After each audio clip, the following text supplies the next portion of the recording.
Why would you have to go to Home Depot to buy manure when I got a bunch of dogs back there making it for free? Come scoop it up. So, bad analogy. I hope nobody's eating, but that's the way. Yeah, because just know to empty your bladder when Brother Lance talks.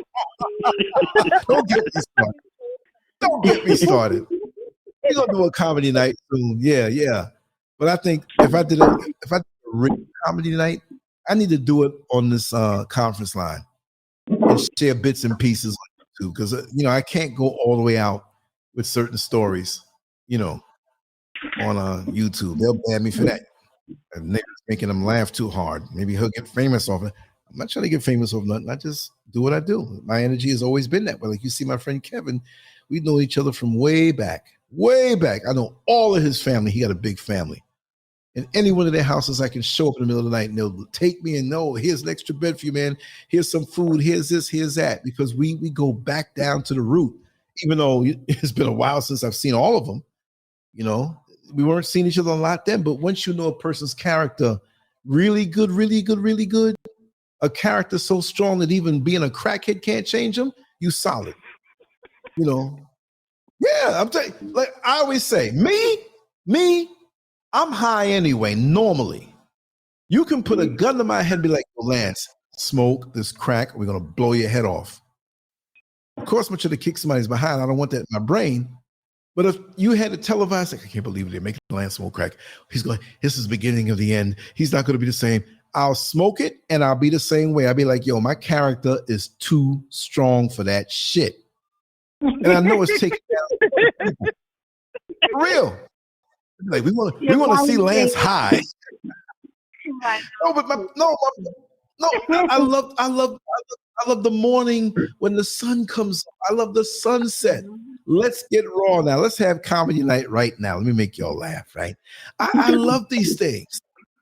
I mean, look, I don't understand crack. They talk about crack better than sex. Hell to the no. Crack is not better than no head. Get out of here. Done right? No. Maybe I never had no head before. So good, but something smoke in my brain better than warm lips wrapped around. Something wrong with you. Look. You want to stop the crack epidemic? You want to stop the crack? I don't even know why the hell I got him started. Your fault. It's your fault. It's Sister Hope's fault. It's Sister Hope's fault. I am so sorry, ladies. I am so sorry. I apologize for getting him started. Go empty your bladders, get your panty liners, get your bucket, because he's on the road. Class, let it roll. For real. No, if I became president, I'd have head stations for all who volunteered. We're going to stop the crack epidemic. Smoking crack never had no good head. Because if you have good head and your toes are curling up and your pictures that you remember from Sunday school when you were 6 years old, you're going to be a crack addict. See? Now, you might think if the crack got you first, you might be hopeless because good head ain't going to matter then. It got to the brain. But once you get good head to the brain, that's it. You're like, oh, I remember that. This crack is nothing like that. So we got to make sure it's like a vaccination. That's the real C19. It'll be the BJ, we'll call it. Ran a good job. He's a black president. We have to assassinate him. He stopped the crack trade. They're suffering in Colombia. That's how you stop the drugs. Make them not want it. Oh, goodness. And you have all these African dudes over here. They're black brothers too. Oh, I want to go to America. They're giving out free blowjobs. Oh, yes, I want to go there every day. Inoculated? Yeah, no. They'll be like, nigga, get out of here. You was here yesterday. No. It was my brother. We have the same shape head. No. I tried to get blown up everything. We must stop the crack trade. Yes. Crack dealers are mad, killing hookers, whatnot. Messing up business, bitch. Pow! They'll get vouchers. The prostitutes will get vouchers. But if you know good now, don't know what you're doing, can't use you. We'll clear it up overnight. Old dirty old man. Man, I'm gonna get them Viagra pills, man. Shoot, they Now free head, the President SCURV, man, I love you, boy. You got to play safe though. Don't come suing the government. If I was over the government, don't come suing them for man, that program messed me up, man. I caught herpes. Well, you should use I know it's nicer without a lawn, but you don't know what you open up yourself to. For real. Immigration will be overrun. Feel like they change things now. Cause I know, like you said before, like, when you were in your younger days, that you used to be out there. And it's crazy how you guys used to be like that, and, nothing used to happen. And then all of a sudden, like, it slowly started creeping up that, like, people was like, it's like people was getting sick and they was dying, they was catching AIDS, and they was like dying real quick. Like, I feel real like fast. They really put that stuff out there. Like, a lot of these diseases, I feel like they created them. Yeah. And see, the thing is, too, I have some close friends of mine that, like, I can't mention his name.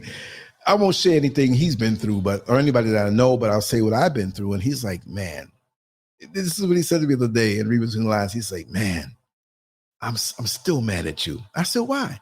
You never called me. I'm like, yo.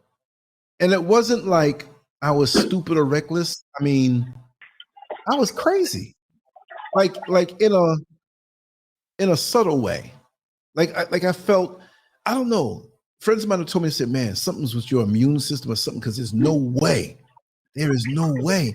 And I think back and I'm scared, like, oh my God, how did I get through that? But it wasn't like everybody you see, you jump. It was just I had a little more opportunities because of the way I was living, and the relationship that I was in that afforded that, because she liked to see me with different people, bring different people home that she knew, working in a beauty parlor. I can talk about that. Y'all got questions. I mean, I'm not glorifying it, but I think back on it and it's like, oh my God. And if I can do it again, maybe I wouldn't. But that was demonic. And I did things long before she came into my life at 22 years old. I was a stripper from 17 years old, and working with some high class people, doing my own things too, my own separate shows on top of work and stuff like that. So I already had like a crap load of stories and different things. It was normalcy for me. So when I was kind of like, I got into bodybuilding in April of 1985. I told all my friends, I said, I'm not doing this no more. I went into my last competition and I did good, but I didn't win it because I was going up against the grown men now. I was over, I was 22 years old. So I saw how these guys were living. They were bumming off women. The steroids that they were using cost so much. I never touched a drug. I never touched no kind of drug, except cough medicine or whatever, flu or some, regular stuff, but not like, I'm gonna go get high.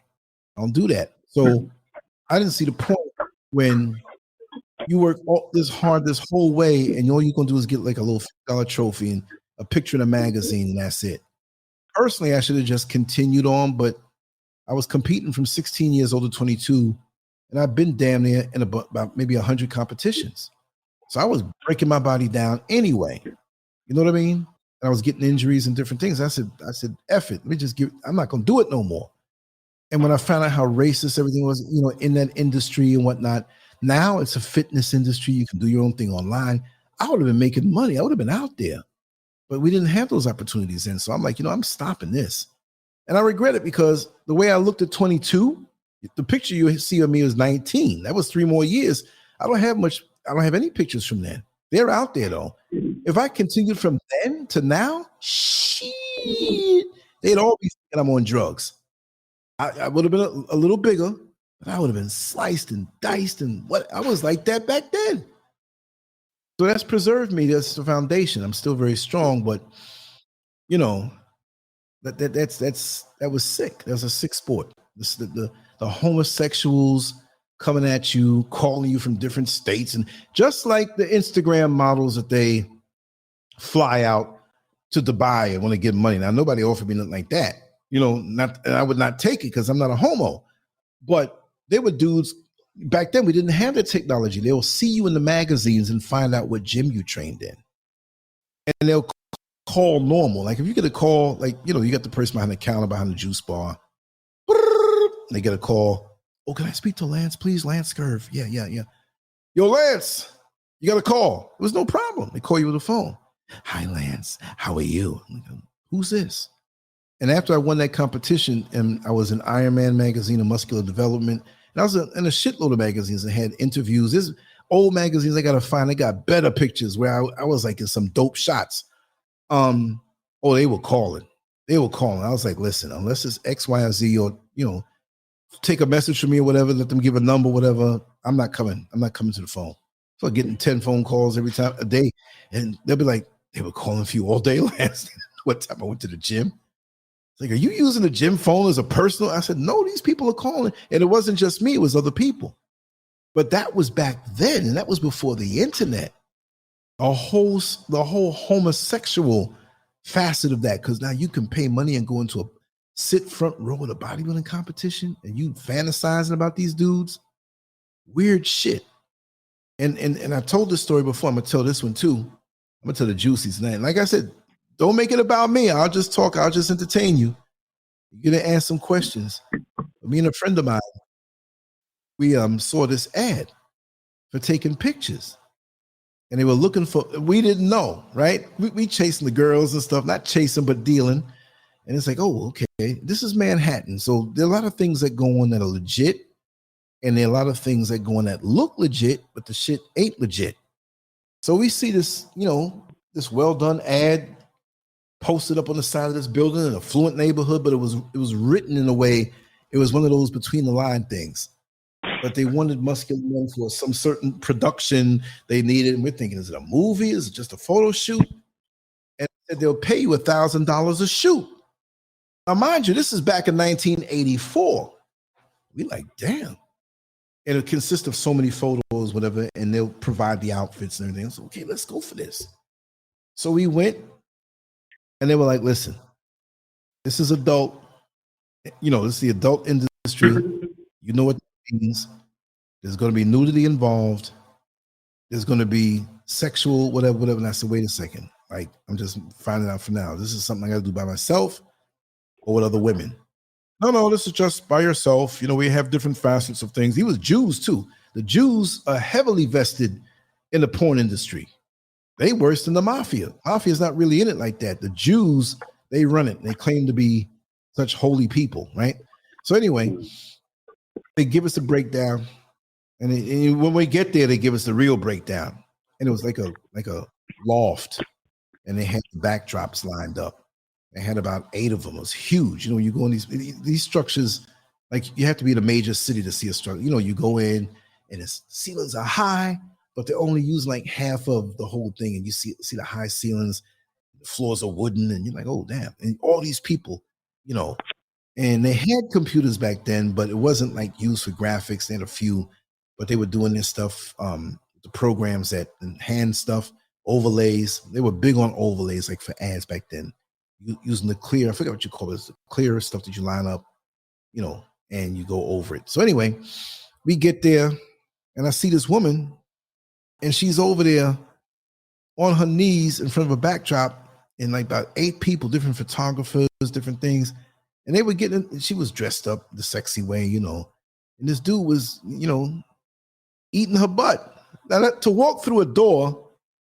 And you see this, that don't shock me because I've seen that and been in them kind of positions before. But I'm like, I'm first laying eyes on this lady, and this dude is going to town. I mean, he was going to town. So me and my friend, we started laughing. That was a shock. That's not the thing and see, that's why my mind is messed up. It's not messed up, but I'm used to that became my normal. And that's the kind of stuff that was attracted to me.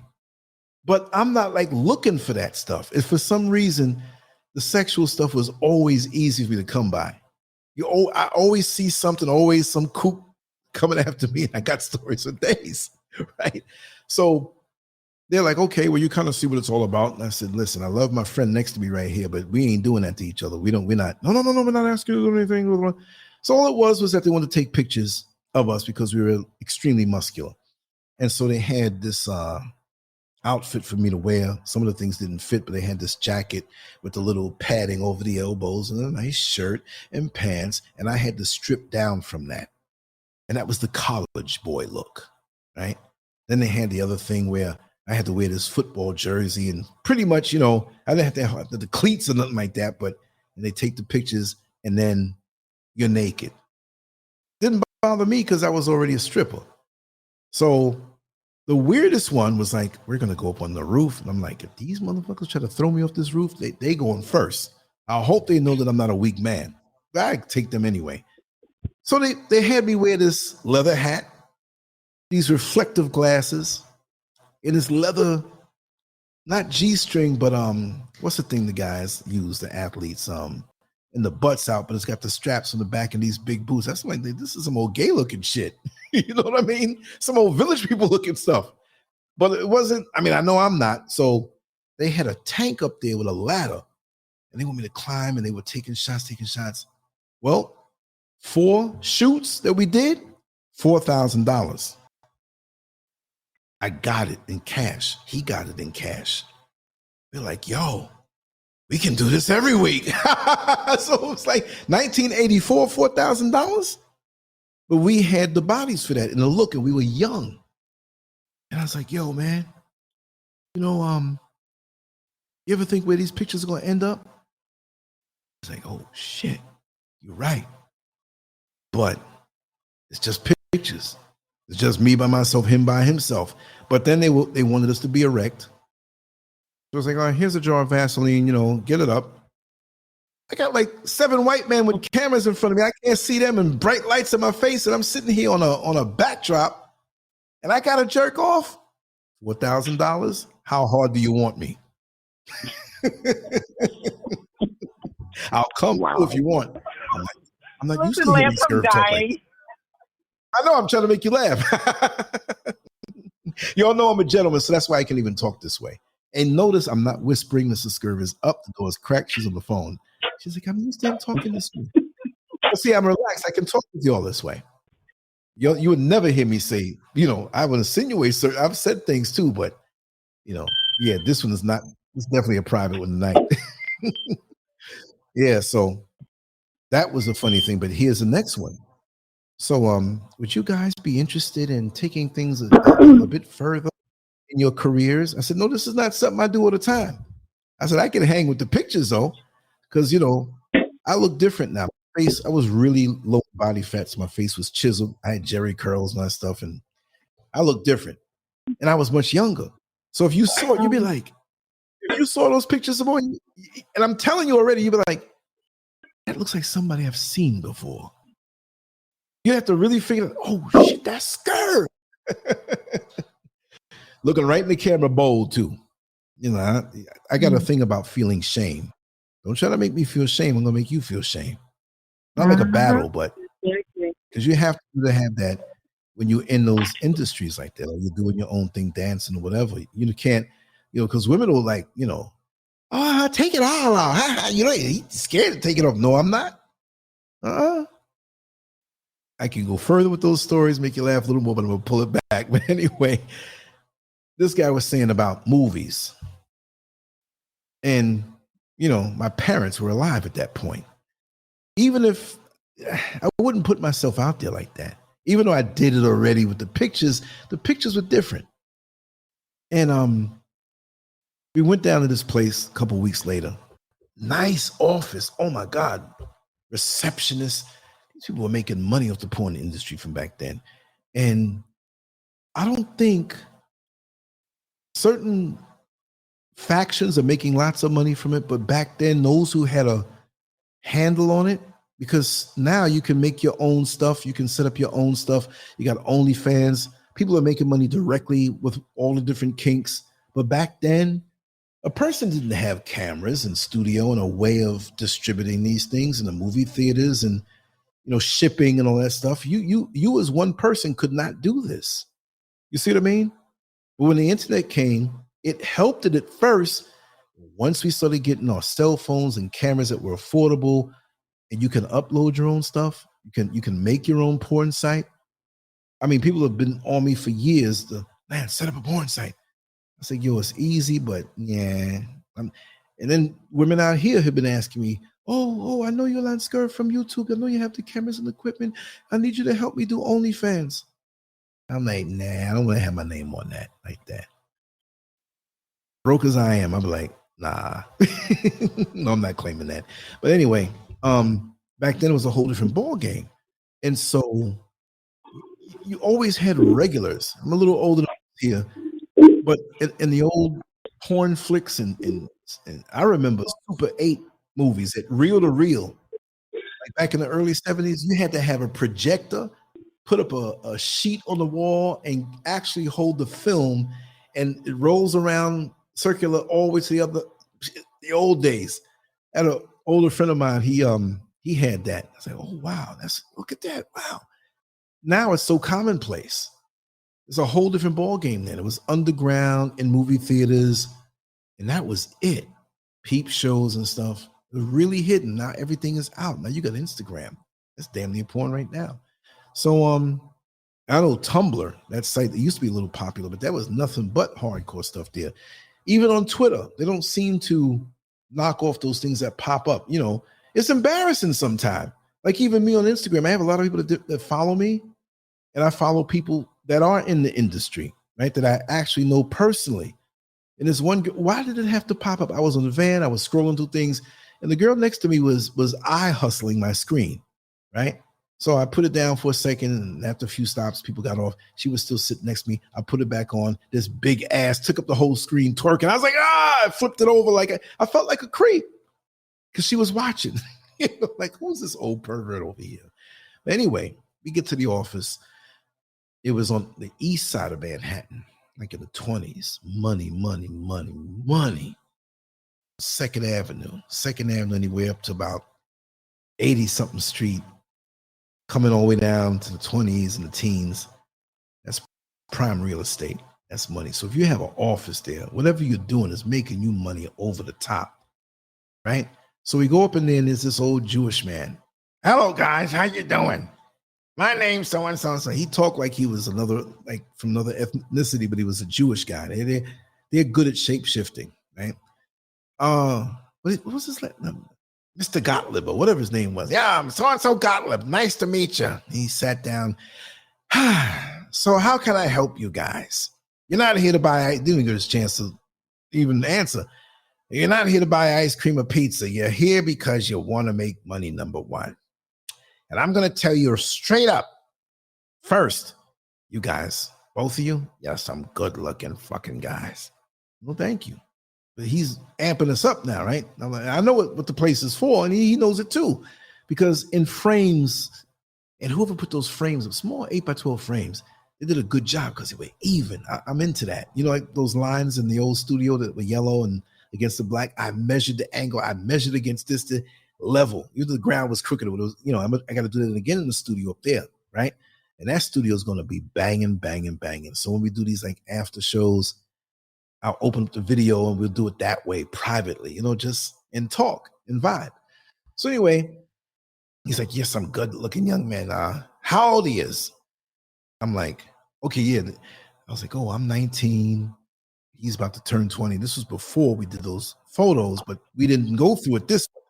So he says, okay, I got to tell you how it goes. How do you think it goes?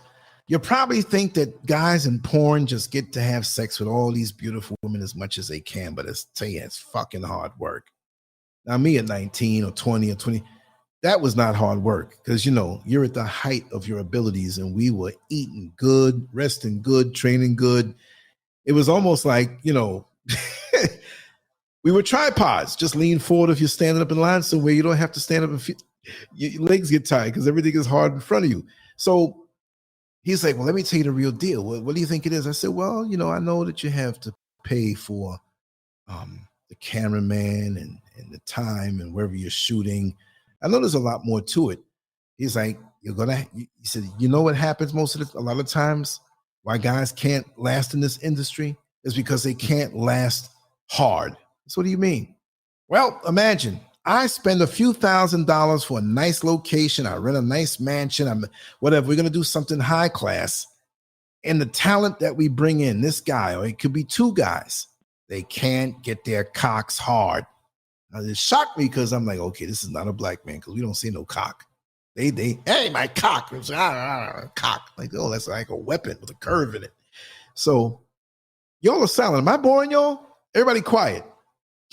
Let's get I'm listening, and when you're done, I definitely want to jump in and talk about this porn thing. But I'm definitely listening. Yeah, I just muted myself, but I'm still listening. Oh, I wish I could hear the sounds. Be cracking up. Yeah, so now, wait a minute. Okay, so yeah, because they can't keep their cocks hard, and all that money goes down the drain. We can't have that. So we got to make sure that you have control, because what you see in the scene is not all that's to it. You see, because we'll shoot multiple times and loop it together. And he says you have to not be, you have some gorgeous women here. You have to allow yourself to be turned on, but you have to take your mind to another place. You can't get too turned on. A lot of the veterans don't get turned on at all. A lot of the newbies finish fast. And you young guys, we're quite sure you can perform, but you got to put that in your head, because we don't want weak cum shots. I'm like, oh my God, this is getting more detailed. I didn't know this stuff. We want strong cum shots. I'm like, what the heck? What are you signing me up for the sexual army? But when that cum shot is there, they have to let them know. They can take the sound out. Usually they have that cheap porn music anyway, but when you come as a man, they want to get that, because with men who watch porn, which back then it was dominated by men who would go into the movie theaters, who would find these places. And I can tell you right now, I can take you through a trip through Manhattan, through the underground and all of these places from back in the 70s, because I was nosy. I was 15, 16 years old. And like I said, I paint a mustache on my face, get a hat. I had muscles already, so they didn't question me. And I knew a lot of the guys that worked in these adult places. So it's gone. But I'll tell you, I'll get back on the topic, but that time in that world, you could never really all the way visualize it. It was, and I'm not talking as a pervert. I'm just saying that like the late 70s, early 80s, more so the early 80s was the last of it. It lasted into the 90s, but the early 80s with that 70s feel. Because like I say, every decade that starts doesn't have an identity. You think, oh yeah, it's 1980 now, new music, no, you're playing music from the 70s at your New Year's party, right? It's just, it takes a couple years for the identity of that decade to come in. So it was like a wonderland, especially when you're an adolescent and you want to see things and it's not like out there. But it wasn't a sex thing. It was like, I'm really seeing what's going on. All kind of stuff. Not even just that, but the dope heads in the street, the fights you'd see, the pervs that you see, and you laughing at them. The decadence of New York will teach you human nature, and I'm a natural student of human nature. To be a judge, not to judge, but assess a person. I've had so many strange situations that taught me so much. Some of the nicest people you meet come from the most decadent circumstances. We all know that. And some of the wickedest people that you know have so much fine raiment, and they're sophisticated or whatever, and they can have the most evil spirit towards you. So that's why I'm an equal opportunity person with people. I see what I see, but let's give them a shot until they fuck up, right? So he's telling us all about this, but he says, this what broke my heart. Not that I was really thinking about doing it. I was there, so I was like, I wanted to check it out. I was nosy. He said, yes, you get a chance to have sex with lots of beautiful women. If you have no shame and you have no family, maybe you don't give a damn. You're the black sheep of the family. You're getting back at them. Doesn't matter. But it's a wonderful way to make a living. So I'm a comedian. I was always a comedian. I said, well, why aren't you doing it? My cock hasn't stood up. The only time my cock got near my belly button is when I was doing a headstand. And even then, gravity didn't work. I'm like, this guy. He was an old guy anyway, right? So I said, okay, I'll consider it. But is there anything I need to know about this? Because my other friend, he's quiet. He kind of like, speaking to him the other day, and he's like, Lance, He's like, Lance, you're crazy, man. I had my best times with you, man. Just growing up in the city, man. It was like point and click. So he told me, he says, okay. And he leaned in like he's telling some secret. And I leaned in too, like I want to hear this shit. He gave us a book, a big, thick photo album. And we're flipping pages. And we see the usual faces of the 70s. It's like about maybe six to eight guys. Ron Jeremy was one of them, right? John Holmes, these famous names from the 70s coming into the 80s. And some of them had different names, but it was like a good solid 8 to 10 guys. He says, you know these guys, you guys seen porn. I said, of course I have, whatever. Well, these are the guys we work with because they have control. They can get it up. You know, they know their bodies, whatever. And we work with them. But there's one thing that you have to do to prove. This is what they said. It was like some sexual Illuminati, right? So he says, I'm going to show you the other half of this book. But I want to tell you, you have to, there's no getting around it. You have to do this. This is me telling y'all this now. I said, what is it? Flipped up. The same dudes that we saw with women had dicks in their mouth, dicks in their ass, dudes sucking them off. They licking the next dude's backside. I'm like, oh, shit. No, the same ones. And he says, you guys can be stars. He know we weren't interested now. If you can get through this, because that was really at that time, and even now, gay porn is like at the top of the line of what most people watch. Regular dudes watching regular porn, beating their dick with the regular stuff on the computer, that's nothing. It's that gay porn. And when you are young and you're muscular and you look good, and in their mind you're fresh, that's what they want. And he says, if you can get through that, we'll reward you with, I said, well, you ain't rewarding me. You can forget that. And my friend was already getting ready to get out the door. I was trying to be polite. He says, no, hold on. It can really make you stars. Yeah, I don't understand. When you make movies like this, they'll be rich fucks looking to take care of you, throwing money. This is before the real internet now. Looking to take care of you, you know? And I'm like, listen, you can't tell me nothing because I already know some people in the industry. And a lot of people end up on drugs because they use drugs. It's a spiritual element of it. Oh, what are you, a church boy? Come on. You want to make money in this world? You're going to have to do some shit sometime. I'm like, this is my body. I do it whatever I do. But he wanted to stay bad. But we'll make you, the way he was saying it, every time I heard that Starkist commercial, Starkist, he was like, when we star building. So if I flinch when I hear a Starkist commercial or see one, that's the reason why. No, I don't flinch. I couldn't believe it. But you see, we were walking out of there the like psychological. Do you see the psychological like manipulation that he was playing with you? I'm pretty sure you see it. Yes. Like the fact that he was telling you, the fact that he was like, oh, if you have a family or whatever, you telling him, should he be worried about his family or should he not be worried about his family? And then he's desperately trying to get you to do it, trying to pretend like, oh, I'm going to set you up. Set you up for what? They don't care. They see you as a piece of meat, just like you said. They see you like a piece. And it's funny how all of them are the same kind of people. They're all the same kind of people that run this industry. And they're in charge of everything. Every industry you look at, one of them, some of them are there. And they're in control of things. And, you know, that's right. They do that. There's this one that like this one theme that they have, and I'm pretty sure they're behind it. And also you'll notice that they're never in it. They'll use you to do it. You do the national work, but they'll never be in it. That's just like why he told you. That's why, I can't get it. Nah, because he's not going to do it. Why would he do that, Phil? You do it. You work for him. You're his slave. But the fact that that's that mental manipulation. And then the fact that he would, like, are you dumb? And this is, just like you said, it's a spiritual thing.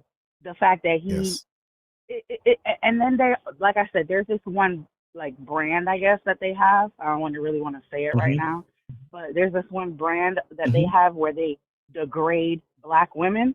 And also what you said, also about the gays being number one, they are, because we're just being candid here. If you go and look up like the most viewed, like that's what's the most viewed. Yeah. So this stuff, like a lot of this stuff that's happening in the world, like it's really happening. Really, honestly, some of it comes because of that. It's because it's a mental manipulation. They've literally fucked your mind. So now you're doing all this foul shit. Like you have all this foul stuff in your mind, and you're thinking like, oh, I want to experience this. I want to do this. So this is what happens. And they have one where they degrade black women, specifically black women.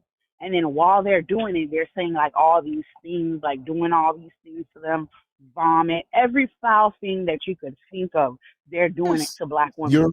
Stepping on them, pissing on them, everything. You have to understand why they're doing it as well. Yeah, a lot of them, I know why they're doing it. I know why they're doing it. And I know why the girls are doing it too. But it's just like, sometimes it's just like some of them, like there was this one, like it got out and her family found out about it and her family like disowned her. But she was trying to like be proud about it. She was like a young black girl. She was probably like 19. And she was like, she didn't even get paid $5,000. Like, girl, you ruined your life. In her little messed up mental mind, $5,000 is a come up.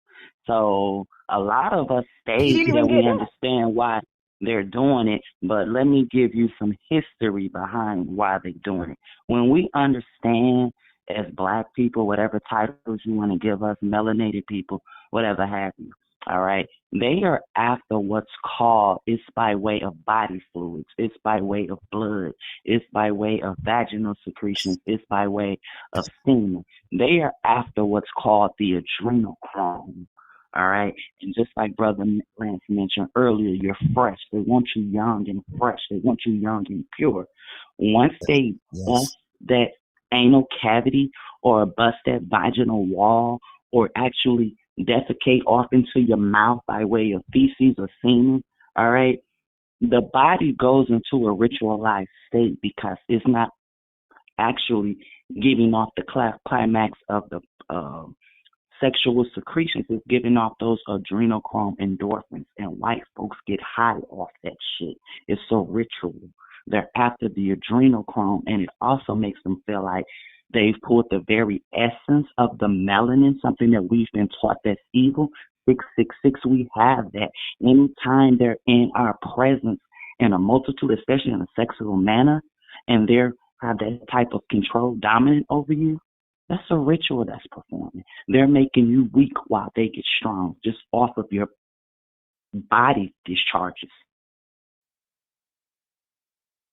You're so right. You're so right. That's what I'm talking about. When I be saying that she be dropping that fire, like just that fire. I'm sorry? No, I was saying that when you speak, like your knowledge, like the stuff that you be talking about, like you be dropping fire. We gotta study it. We gotta understand who we are. We have to truly understand who we are. I'm telling you, the most powerful thing on this earth realm, okay, outside of the melanin that Brother Lance and us as queens hold, all right, is a black woman and a black man, all right, and they'll do any and everything to destroy that, all right. So they say it's nothing new under the sun. These fools is trying everything. When I say everything, not even trying to get off subject. Just a couple days ago, we had a huge event. I'm sorry? Oh, I said flow. We go with it. Flow. Don't worry. It's not a subject. It's where we're going with it. You're riding with you. Yeah, so a couple days ago, everybody was, this is Florida, so it's hot. Everybody's coming to town. They got this little biker fest, and I call it, it's not bike sex, it's a damn sexual ritual. It's a pass for these men to get down here and get at these females that's on spring break, the men, whatever have you. It's just sick. So I'm trying to call myself maneuvering through traffic or whatever. And when I say it's no end to what they'll do. Now, a couple of weeks ago, not trying to jump back and forth in conversations, but I'm just trying to get you to understand where I'm going. All right. They know who we are. And they know that we are the authenticity of this earth realm by way of our melanin, by way of the universe. They're playing God. They're acting like they're God, and they're not. Everything they're doing, the shit is going to shift and it's going to reverse and affect some. With me saying that, I'm in traffic, I'm getting frustrated, I have somewhere I have to be, and it's just traffic's just at a complete stop. So I started getting, some text messages. You see the second moon in the sky. I'm like, the hell, I've been saying for the longest. I never recall the sun and the moon being in the sky by way of day.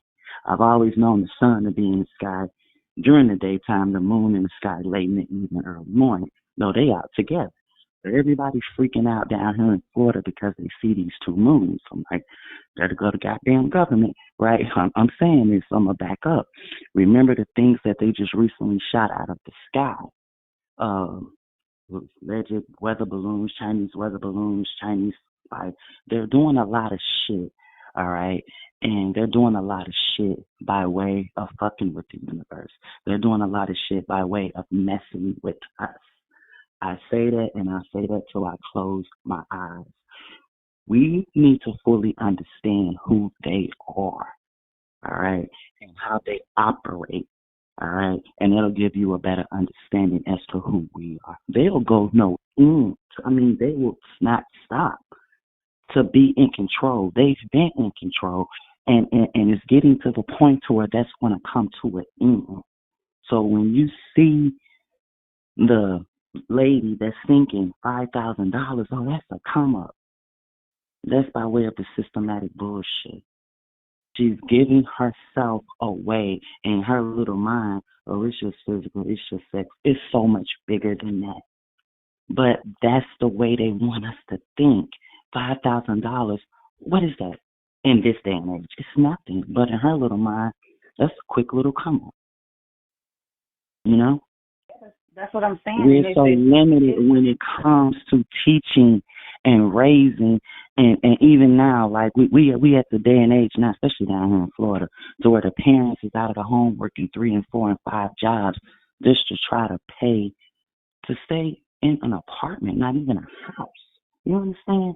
So we're not in the homes really teaching and aiding these children. We right here in freaking Florida. Goddamn, that bastard governor want to take our history out of the schools. Excuse me, aren't you an immigrant your damn self? It's us that built this, So when I say things happen, you really gotta go behind like the smoke screen and see what's really occurring.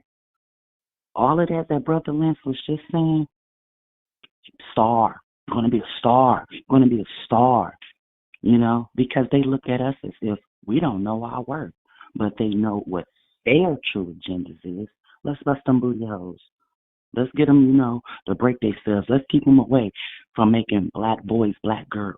Let's fuck them all up in the head. And then when they realize we done fucked them up in the head, let's offer them some powder. Let's offer them some dope, to where he can never be whole for that black family again.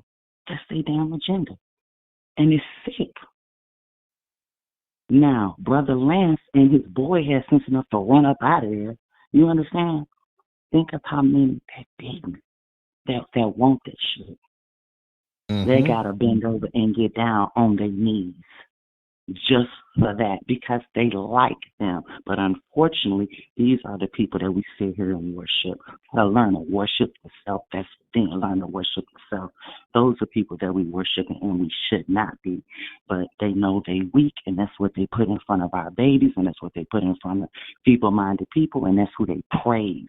Those are the lost souls. When you truly understand the melanated king and queens and what we hold, you can't be fazed by this shit. You can't be fazed. JD sucks some dick. That's why his lips bigger than mine. You know what I'm saying? He took it up the ass. That's why his booty bigger than mine. Right? That whole little him and Beyonce being together, that's just a facade to make us think that they're this beautiful couple. They're industry punks. Mm-hmm. And they live a completely different life than what's being displayed to us.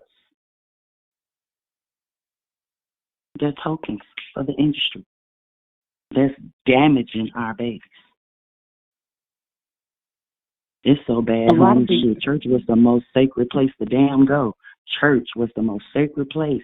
Let them tell it. Let us have been fooled for so many years. What's the most sacred, what's the most purest, what's the most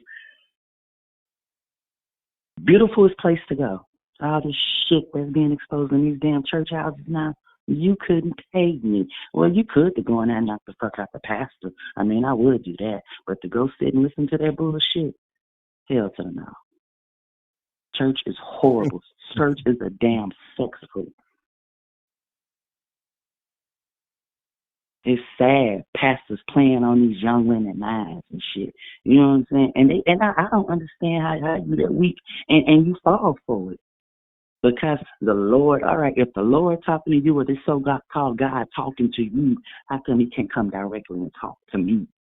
We was all born with something, I mean, amazing, and folks just don't know how to use that. Our most beautifulest gift outside of this melanin that we hold is our brain. And it's not for nobody to program it but you. But you. I don't give a damn what title you are. I don't give two shits about the motherfucking president. I don't give two shits about that goddamn Bible. I give a whole lot of shits about hope and what hope puts into her mind, her body, and her soul. Ain't nobody can control that outside of my mom and my dad. I control my vessel. Because people know that your mind weak, they'll feed you bullshit. See, we forgot how to question things. We just go with it. We just go with whatever's being told. No, you gotta open your mouth and ask for clarity. It's sick. Whole bunch of rituals going on. Rituals by way of what Brother Lance just discussed with us, by way of these children. I mean, they get them real young. They get them real young. It's sick. It's very sick. Truth. That's why you got to watch these celebrities that are adopting these young black kids. Look at this bullshit out here with Dwayne Wade and Gabrielle Union. Oh. Gabrielle Union go way back. She go way back to this show back in the day called South Central. She's Dwayne's Wade because he came from a broken family, but he know how to push that ball up and down that court. Right? But we got to be able to make some money. We got to control this little nigga. We got to control him. So we going to put Gabrielle and put them together and make the world think, oh, a beautiful black actress, fucked up like this bitch ain't got her kids of a goddamn own. She been laying the fuck through. But they going to send her stupid ass over there to control this lost brother who know how to dribble this ball. You see what I'm saying? And they going to turn the child into what? And we supposed to sit here and be okay with that shit? That's what they got to do to keep the damn money bad. But we looking at it, huh? That's just a beautiful family. And if they want their little boy to be gay, it's okay. How the fuck you sitting up in church talking about some amen, hallelujah, and it's all up in your goddamn good book about this shit supposed to be forbidden, but now everybody honoring and praising that shit. Their little fucking shit is becoming unraveled, and we need to pay attention. Look at this shit, AIDS, all of this shit. The lady was talking earlier about AIDS, not trying to jump from conversation to conversation, right? This is some government put into our ass, Tuskegee Airmen type, syphilis type shit that they are fucking doing, right? And we still ain't learned. We sitting up here, I'm gonna roll my sleeve up and get this damn COVID shot. Everybody getting the goddamn COVID shot. Everybody going to the damn hospital on all these damn respirators and shit. It went from 14 days quarantine. You go up in the hospital, get hooked up to the goddamn respirator. They ain't made no difference about how COVID is other than it went from different shots, now some damn pills, now to 10 days, now to 5 days to where you take your ass to the hospital now. They can't do shit for you for COVID. You know how many people died because of this shit? Mm-hmm. So now enough people did not die. They was really, I mean, don't get me wrong, a lot of people died, but they didn't die in the manner nor get the vaccine in the manner that the government wants. So here they come with some more fuck shit, monkeypox. Here they come with some more shit, I can't remember the name of it. All right? Now RSV. Really? This shit is all by design. They are trying to rid a population. War is going to come about. But if they can get as rid of many of us as they possibly can, if we don't wake the fuck up, then they feel like they're going to defeat us. But they got to take a lot of us out right now. And they're doing it by way of these damn man-made ass plagues. They're doing it by way of organ harvesting. They're doing it by way of sex trafficking. They're doing it by many various ways. And then when they feel, oh, we didn't got rid of a lot of their asses, then we'll do the full attack. Totally. Just read, research. It's written in the walls, our history. It's written right here on these bullshit-ass walls on the damn lands they stole. Let's talk about the Georgia Guidestones that somebody just blew up. This shit is all by design. They want the population at 500,000 or less. And if we don't wake up and really snap into what's going on and see shit for what it is, it's a possibility they're heading in that direction. Because we're so easily distracted by bullshit. We hop on every fucking bandwagon that is. The only bandwagon that I plan on hopping on, when they say, okay, get suited and booted and we're going to go out here and take out some crackers, I'm going to hop my hell on. I'm going to be the first one in line, for real, for real. Simple as that. Nothing else entertains me. Nothing else entertains me. It's not a bandwagon I'm hopping on unless it's for my people.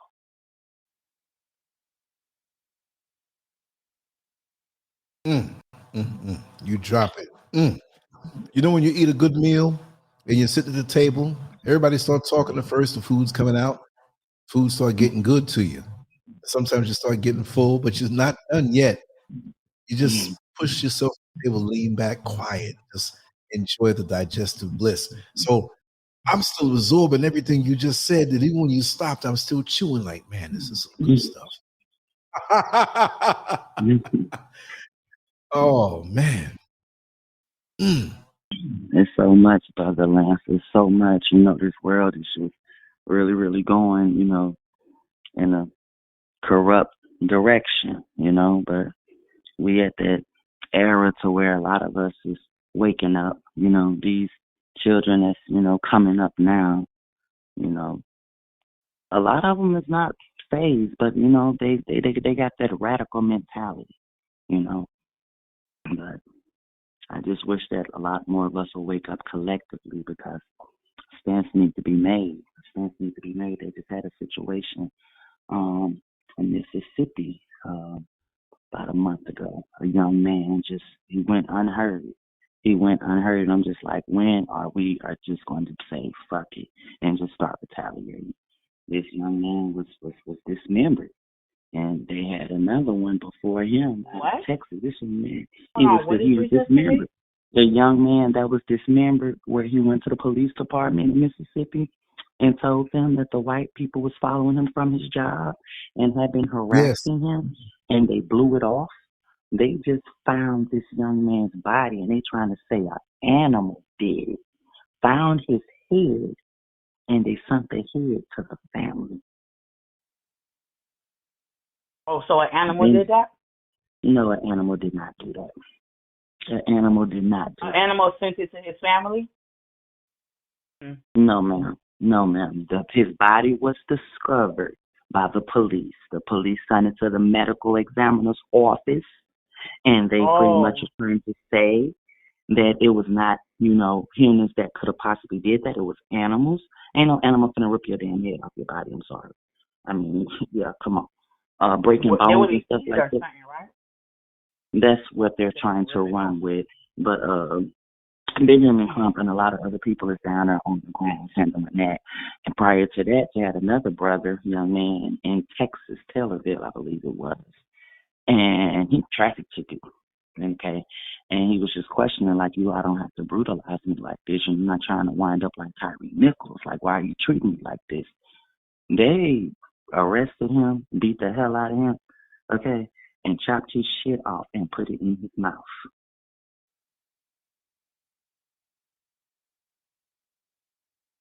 Like, when are we going to, like, just say enough is enough?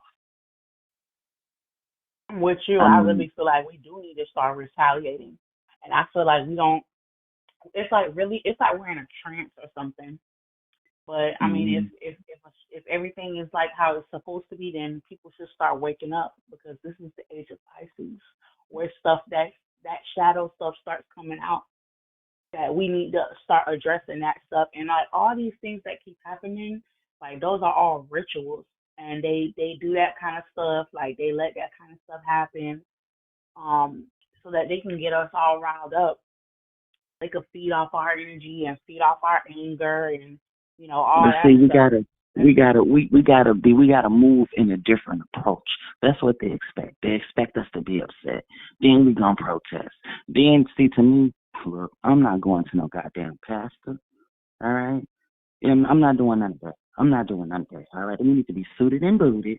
All right, and we need to be running up in these police departments. All right, we're gonna give y'all asses the opportunity. You know what? I'm not even giving you that. Enough is enough. All right, like. Tired of talking. I don't want your apologies. I don't want none of that.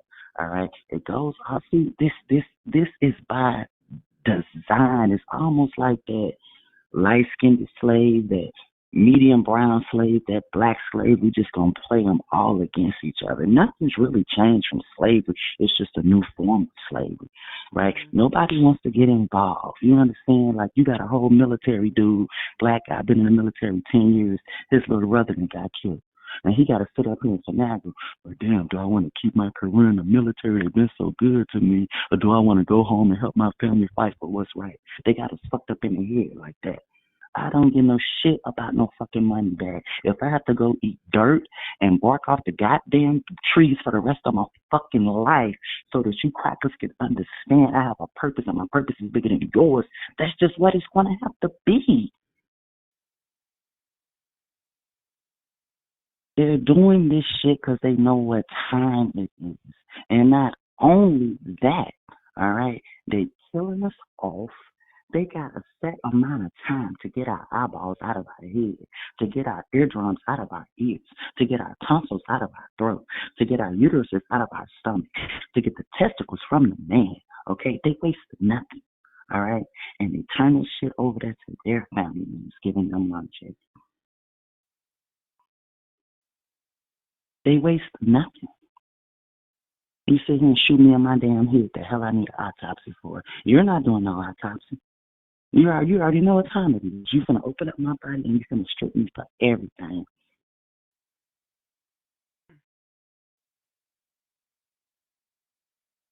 Trump so talking about make America great again. I'm sorry? No, I'm just saying, like what you said, like them stealing like people's body, like even that thing, like I just still can't ever get over like what happened to Kendrick Johnson. Like Kendrick Johnson, what was it? The other one, remember the other one, Kanika? You know, that was some BS, right? And then Kanika, that was her friend. I feel Kanika that came out. They haven't. That's not no friends. That's not no friends. That's some shit similar to some shit that jumped off down here in Florida. That's not really friends. That's these huzzies, lost bitches, working for pimps and trying to escort younger girls. You understand? Into the traffic and sex industry. It's really big down here. And I'm gonna tell you all, Disney, Brother Lance, I'm sure you're familiar. Disney off the chain. Disney make multiple arrests like every 2 to 3 months. The Disney workers, and a lot of them is. Did you see? It was a whole bunch. It was like 50 of them.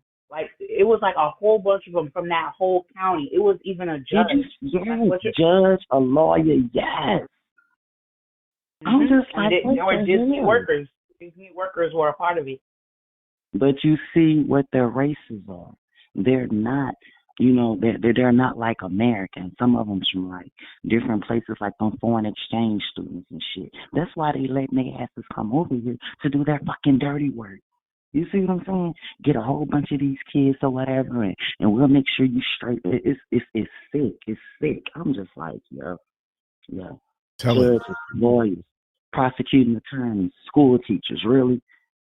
They whole system, the police department needs to be dismantled. The damn school system needs to be dismantled. DCF needs to be dismantled. These hospitals need to be dismantled. We just need to just step away from it all and do our own shit. Yeah, we need to leave it. We need to leave it. But black people, a lot of black people aren't going to do it. And, you know, now that you're talking about this, it reminds me of what this man said. He was saying that a lot of people don't see that when kids go to school, they're also vulnerable from being kidnapped. And they're vulnerable from being kidnapped from the people that you at least expect it from. And it's because they seek out the weak ones, the ones that, you know, they don't look like they too kept up. Like if they went missing, like, you know, it seemed like somebody wouldn't miss them. Like, you know, it would be like a couple of days, you know, before somebody asks, you know, where is this child, you know? So, and I could believe it. Because there's people will do anything for money.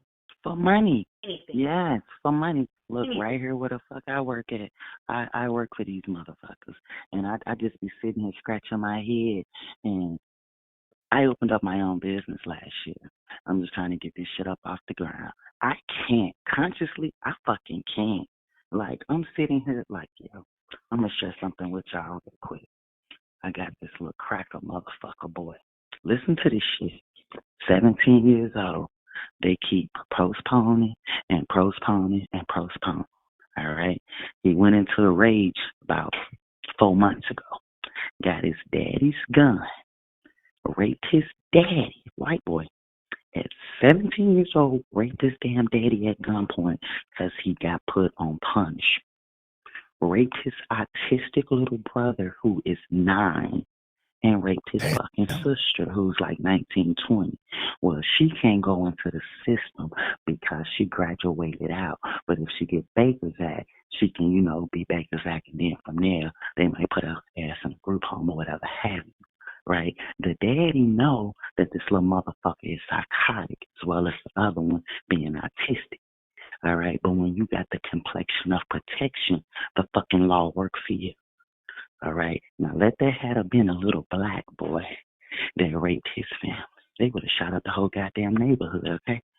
But the daddy just they can't handle shit. They inflict shit up on us, inflict shit up on the world. But when it's in their own little shit, they can't fucking handle it, okay? He signs over all his damn rights. All right, so that he won't be legally responsible for what he did. Hold on, it's your gun, and you being a parent, it's up to you. You see what I'm saying? To lock it up, and it's up to you to protect them other 2 children that's in your house, right? So they got this little crazy motherfucker around here. He's asked me to be in jail. Am I wrong? Am I wrong? Of course he need to be in jail. I'm surprised he's not in jail. And of course, you know if he was black. If he was black, they would have charged.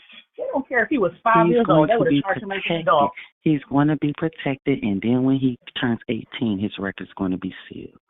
Not us. Okay. You see what I'm saying? The privilege. The privilege, like I said, complexion of protection. My thing is, when y'all gonna go lock up the daddy? Because, I mean, I happen to have firearms, and I know what was told to me when I purchased my firearms of small children that's in the home and stuff like that. All right? When you register them, they go over everything. You see, you got to keep them locked. They get your lock and key, all of that shit. Why is it out freely to where the 17-year-old could have got it? You don't think the 9-year-old could have? You see what I'm saying? But nobody's looking to put charges on the daddy so that he won't face. He just washed his hands with it. Fuck it. I don't even want no parts of him. Just take him. That little motherfucker so crazy. I get that little bitch to business. So he want to play mental and shit. You want mental when you went and got daddy's gun and raped him and raped your sister and raped your little brother. You probably was. If you was, motherfucker, I'm going to show you just how mental I could be. So he on this get mad. He want to rape some damn body or punch some damn body. I hate it because I have younger children that's here, like 8 and 9 years old. Now, why the fuck, excuse my language, would you put a fucking 8 and 9-year-old with a goddamn fucking pedophile? Wow. Y'all, this shit is set up to fail us. It's set up. Something happened to that boy, because how old was he? How are you a child and you commit that kind of act? Especially to do it, like, and I don't know if you guys, like, well, I'm pretty sure you guys never heard of this, but I don't know if Hope heard of this, because I don't know where you're Sister, from. let me get you to answer something, and I'm gonna let you go with what you're going with. Did you hear what I said? Regardless of something happened to that little cracker motherfucker or not, which I don't give two fucks if it did or didn't. Did you hear what I said, sister? He is in this damn facility, 17 years old, a fucking pedophile. Why is 8 and 9 years old in here with him? Do you see What the do you mean with him? systematic He's in a bullshit? juvenile facility? DCF? Foster home, yes. Oh, he's in a DCF. They didn't even put him like, also. Now you understand where I'm coming from. Prison or anything. And he's 17? And it's been, yes, 6 times. They might as well charge him as an adult. They're not. He's an adult. He's an adult. They're not, though. But do you see the point that I'm trying to make? Yeah, I see it. Okay. I see it. He has the complexion of protection when he's 18. All right. It's going to be dropped. It's going to be dismissed.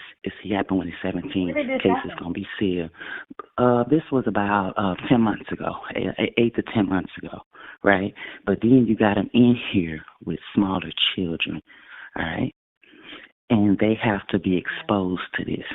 So when he gets upset, he go into rage. He want to punch somebody or rape somebody.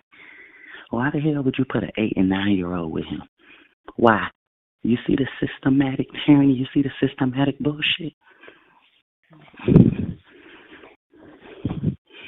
Other people see it. They just sit on. They don't even care. I hope, leave it alone. He's going to be on the news again. Right. What did you say? Right. He's going to be on the news again because whoever he works for, he going to shoot that place up and he's going to be the next active shooter in a few years. Girl. Exactly. What is wrong with these people? Like, it's by design. Go to your job it's by and design. It's by design. He's going to be another Timothy McVeigh. He's going to blow something up or he's going to shoot up something. It's all about every time I just sit. I think a lot, ladies. I think a lot. I observe a lot, and I just be like, you know what? It's a part of this program, this systematic programming bullshit. Like really it is. Now that you're saying that, when people always say that it's by design, I always hear it, but I never really understand it. But now that you said that's why I was trying to see if you got what I was saying before I cut you off. I wanted you to see that. Yeah, it doesn't make sense. I understand what you mean now because that boy that killed those kids at Parkland, like a lot of the things that like the steps and like ways that they could have like intercepted, they didn't.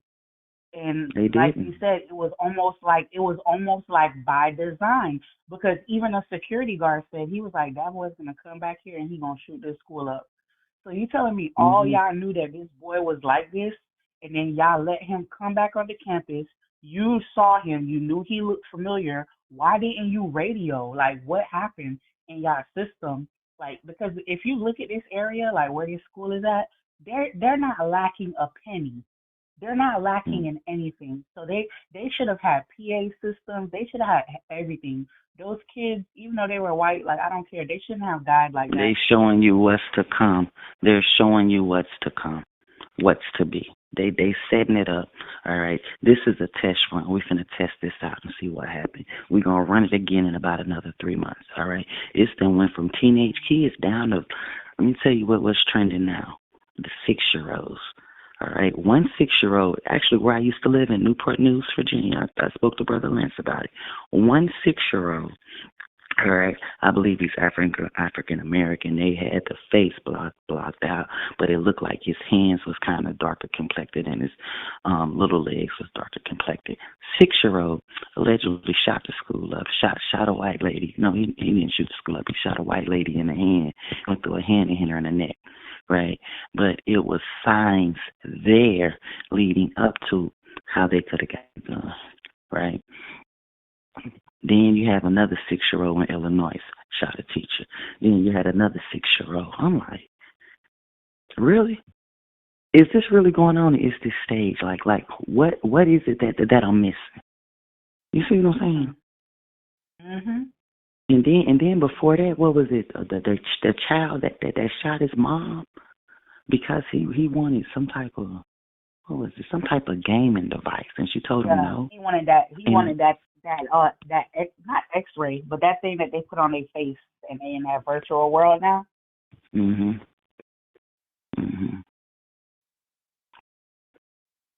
But he's going to be charged.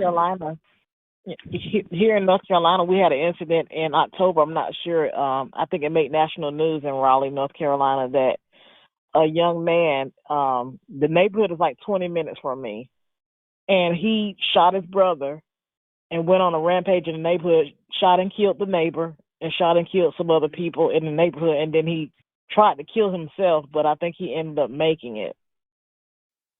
And he was like 15 or 16. I think I did see that. Blew his brains out the right way. What about the artist? This was close to Raleigh, the black man, up and coming artist. He killed his entire family, then himself. Yes, that was out of North Carolina. I wonder what's the backstory on that. What? I wonder what the backstory is on that. He was doing okay. He was kind of TikToking and kind of underground, and I think he had a couple little deals. And they say he was on his way, and then he just snapped, killed the children, the wife, then himself. I said he probably got off a deal he couldn't handle. You know what I'm saying? You want it bad enough, you feel like, okay, I done went this. It kind of make me think what Lance said. You know, because these entertainment, these rappers, and look at these rappers that are dyeing their hair blonde. That means something. Yes, it does. Yes, it does. You see Lil Wayne, you see Lil Durk. I'm like, they did something. Look like a that means goddamn something. grandma. That's when they went crazy. Of course it does. Of course it does. All of that ritualistic, all that crazy. It's just sick. And he don't even look human no more. Right. And a lot of these concerts, they do the rituals right on stage when they perform it. They do the rituals right on stage. You can see them. 9 times out of 10, pay attention. You're going to see a Baphomet head. You're going to see a checkered floor. You're going to see the checkered floor. You're going to see the Baphomet head.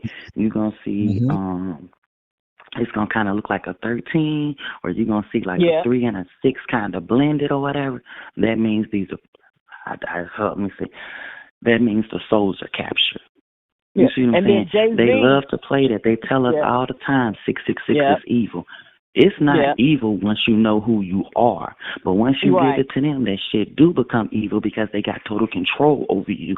You're being puppeteered by the puppet master pretty much. And they love taking a picture with that symbol they like to throw up. They love, and Jay-Z does it all the time. Jay-Z does it all the time. The triangle. The triangle They is always supposed to be the triangle. Yeah. It's sick, and they got this little handshake thing they do, and then when they have the suits on, it's so funny because I had a lady come to me the other day, wanted me to become part of the men are the Masons, and the women, what is it? Easter Star. Easter Star. My cousin's an Easter Star. I'm trying to talk to her. Listen, she even asked me that. Mm-hmm. What'd you say, My brother? cousin's Eastern Star, and she always posts stuff on her Facebook page about, we volunteered here and we went on. She goes on trips with them and do all this stuff with them. I'm like, girl, if you. But what are they actually doing? Come on, let's have a conversation. You got Louis Farrakhan. I love his speaking. I love his teachings. Right? He's amazing. Yeah. I'm finna make my point. I'm finna make my point. Every time you see, you know what I'm saying, he got a whole damn congregation bigger than goddamn church congregation, right? You got all these so-called Mason brothers. You got all of these. When shit get ready to hit the fan, where's these people at in our communities? Why the hell we keep seeing, for a long time we were seeing Jesse Jackson. Now we don't even see Al Sharpton no more. Now we see Benjamin Crump. Where is these people that's ready to take fucking action? I didn't know they were Masons. I did not know that. I didn't know he was a Mason. Let me tell you. You know Al Sharpton's homosexual. Homosexual. We know that. I knew that. Wait. You said, do I know Al Sharpton what? Homosexual. He's swallowing cock. I'm sorry. You know what? I kind of knew something was funny. He must have got him some good dick lately, because that motherfucker little as a heck. You know what he looks like? He's like 5 feet. He looked like he's like 5 feet tall though. But when he's short and he's fat. Look, I was at a Chinese restaurant on Broadway, right down the block from where they had the David Letterman show. It was an afternoon, and Al Sharpton at that point was only known locally, like in the early 80s, because you knew he wore wires, I think either the CIA or the FBI, but they scrubbed that information from the internet because he was supposed to show corruption in boxing. Yeah, in the late 70s, he wore wires. He was a mole, and he was dealing with the mafia and all that. All of us know that locally, but you can't find anything like that on the internet. They scrubbed it. Only in message boards where people go in and make a comment or say certain things. I'm sitting there eating. I think I had some chicken fried rice or something, doused in duck sauce, and all of a sudden, I remember him because they would always talk about him. He didn't even get that much play on the television, but it was the radio at first. The Reverend Al Sharpton showed up for this and showed up for that protest, this, and that. That's what he did. And I was like, oh, I remember. I saw him on TV a couple of times, but it wasn't much of a TV thing. They were grooming him from back then. He's an agent. How you go from wearing wires to bust down king in the corruption and boxing and the mafia, but they said you was always a little kid preacher from 6 years old or something like that at some point. And you know who he was laying in the bed with, right? I feel good. What?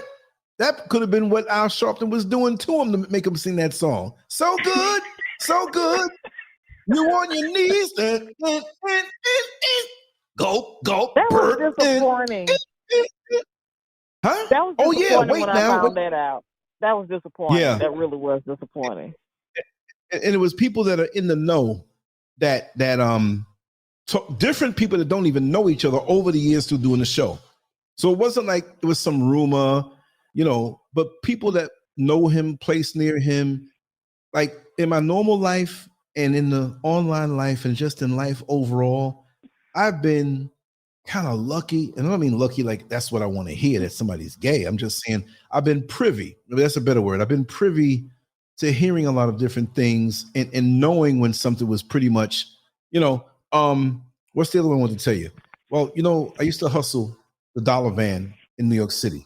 Like the outer boroughs, they had when the bus strike happened in '79, a lot of people took their vans and their cars and brought their family members to the subways because a lot of us in the outer boroughs lived in 2 fare zones where you had to pay 1 fare to get on the bus to get to the train and the train to go into Manhattan, which was pretty much the epicenter of most jobs at that time, which is different now.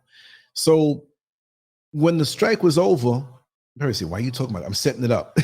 When the strike was over, people still did it because if I'm driving my wife to the train and I see 2 of my buddies, 3 of my buddies, come on, I'll take you.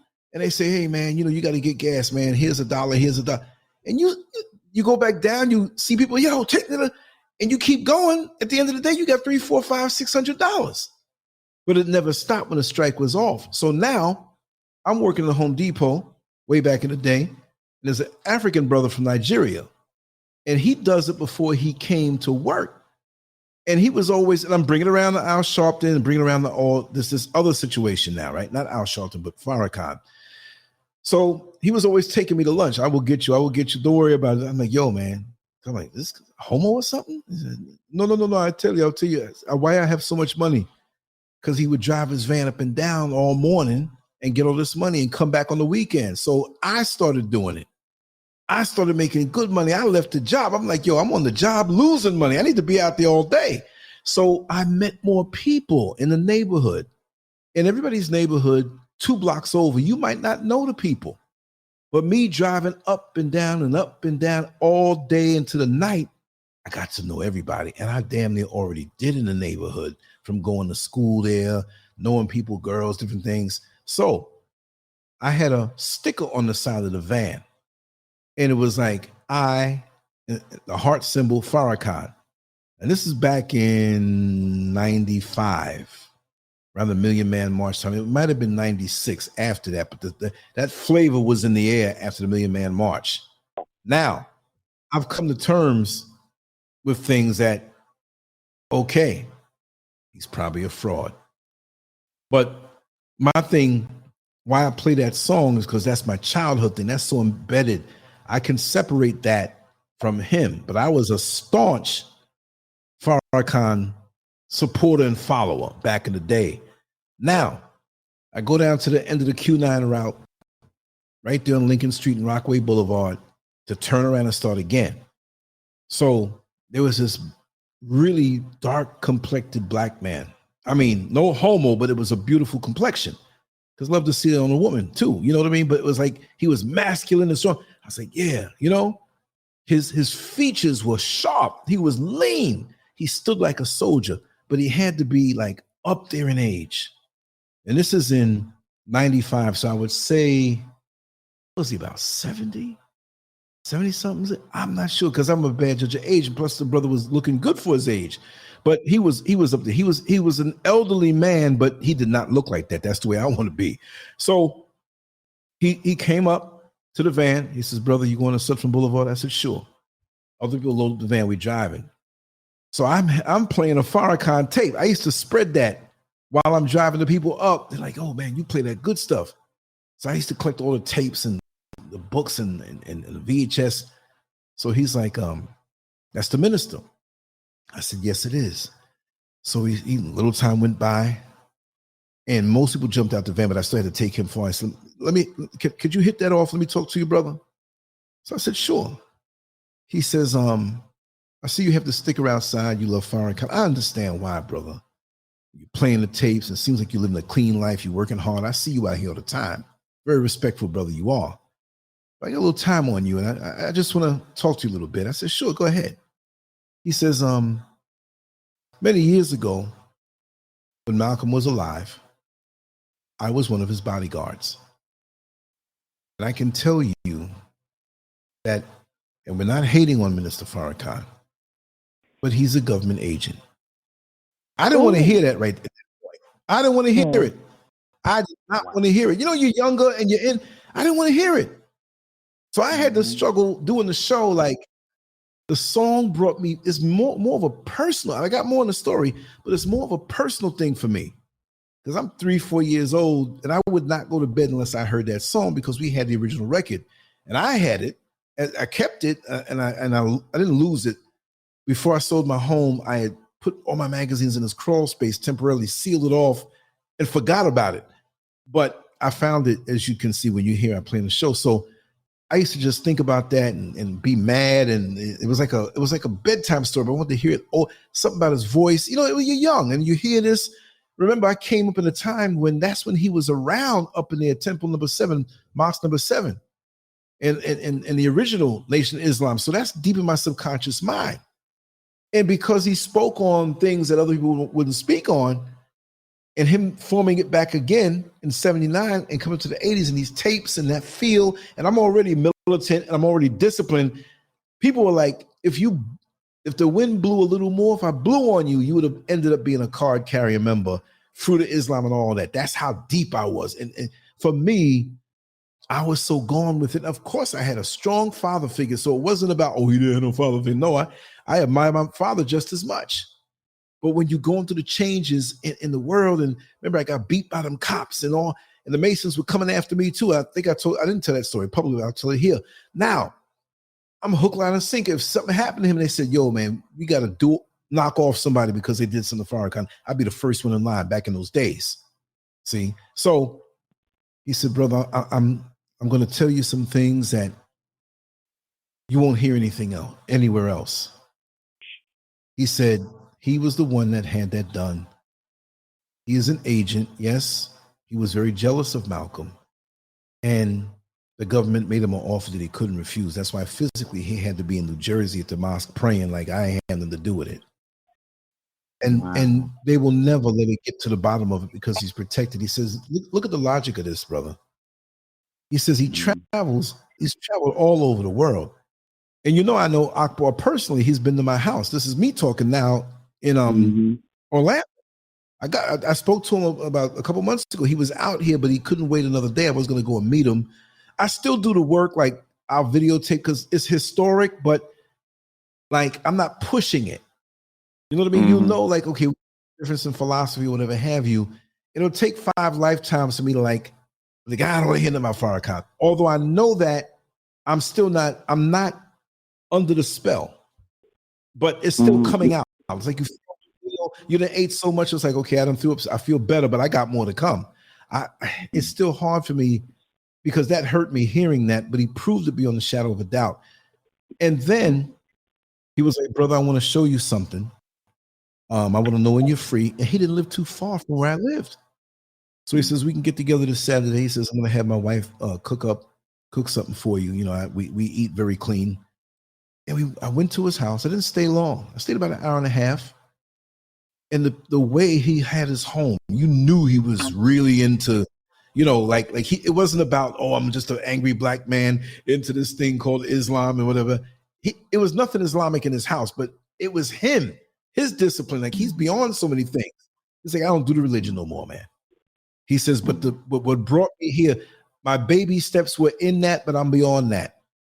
This joker, I'm not calling him a joker, much respect, but I'm saying it for effect. This joker whipped out some photo albums, and I saw pictures of Malcolm X that the world will never see. Him in there, relaxed, just different things that the world will never, I could not, that told me, just that right there told me that he was not lying. And he was talking about Malcolm, how he felt for him, he was the real deal. The man was talking to me and tears were coming up in his eyes. His eyes were red. Wow. Now that's history. That's some history to be shared with you. Wow. Yeah. He sat there and he was telling me this and that, whatever. Oh, and on this day, this was the lecture over in this in different countries. He was right there. Just like Brother Malik Aziz, who comes onto the show every now and then. He was Khalid Muhammad's bodyguard for a while. So when Let me ask you a question, brother. Do you think Farrakhan had something to do with Khalid Muhammad as well? Or you think it was his wife? Well, I think that in the brain now, what is it again? I keep forgetting. It's on the tip of my tongue. Aneurysm. That was in early 2021. Farrakhan had already distanced. That was the early 2000s. I think it was like 2004, 2006, if I'm not mistaken. But they was trying to say that his wife gave him some tainted cough syrup, but then they was trying to say that Farrakhan put a hit on him as well. The reason why I don't say, I'm not defending Farrakhan, but the reason why I don't think so is because Farrakhan had distanced himself and so-called silenced him from many years before, right? It was too much time between that. But because he kept talking about, the Jews, he was on them with that. And he just didn't give a damn, right? You're not supposed to give a damn. But what I'm saying is that he was so influential. He was what Farrakhan was supposed to be. And Farrakhan got by so far, right? He got far within whatever and walked the line carefully because he's slick with the tongue. In a different way than Malcolm was, because Malcolm was sincere and right to the point, but they chose the right one. He was in show business. Remember, Farrakhan was back in the 40s, Ted Mack's Amateur Hour. I don't know if you all know that. You can Google that. Farrakhan was on TV on this white amateur show. They had black kids on there too, and it was grown folks for playing the violin. So reconstructing this in my mind now, they had their eyes on him from young. He was a track star in high school. He played the violin at 13, 14. They watch you in the public schools and different things when you're young. This is why, for me, they will never elevate me to anything else. I mean, I'm older now, but the school system with the Jewish teachers, I'm telling you this, what I know in New York City, they watch over the horizon to see the talented ones and they try to discourage them. And they're trying to discourage Malcolm. Like, Farrakhan claims that also. He had to go through that before, but somebody stepped to him and made him an offer that he couldn't refuse. You know that Farrakhan created many Caribbean songs that we know now from way back in the day. Is she or ain't she? Talk about if the dude is a homosexual. And the other one, hold him, Joe, hold him, Joe, hold him, Joe, and don't let him go. Farrakhan made that song. Calypso Louis. Yeah, the Charmer. That was his name, the Charmer. Go Google that. And this is long before. And then Farrakhan had a big deal. He had a big deal offered to him to be the one, like, okay, say for example, and we all know that world is crooked, but if Beyonce is singing or whatever, and they got a young Beyonce type of chick, and the Beyonce is old and she's on her way out, well, they're going to have her sing first to groom you, you know, in business-wise, and get her in your subconscious mind, well, this is the next whatever, because if you really look, not to get off subject, but if you look at the music industry, right? Music industry, back in the day, the 50s and the 60s with black folks, the formula, you had certain slots. Like today, you have certain slots where it's 3 or 4 black men. You have this, you know, one person who's leading, this female, a separate person, or this girl group. It's just narrow at the top. But back in the 50s, it was unregulated.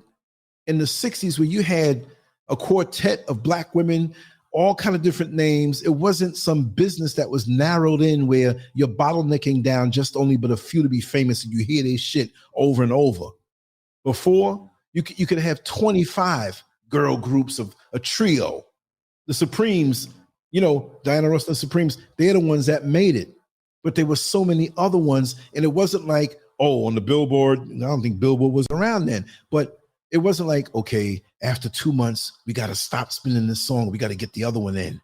Back then, if a song was hot, it'll have radio play for 3 or 4 years.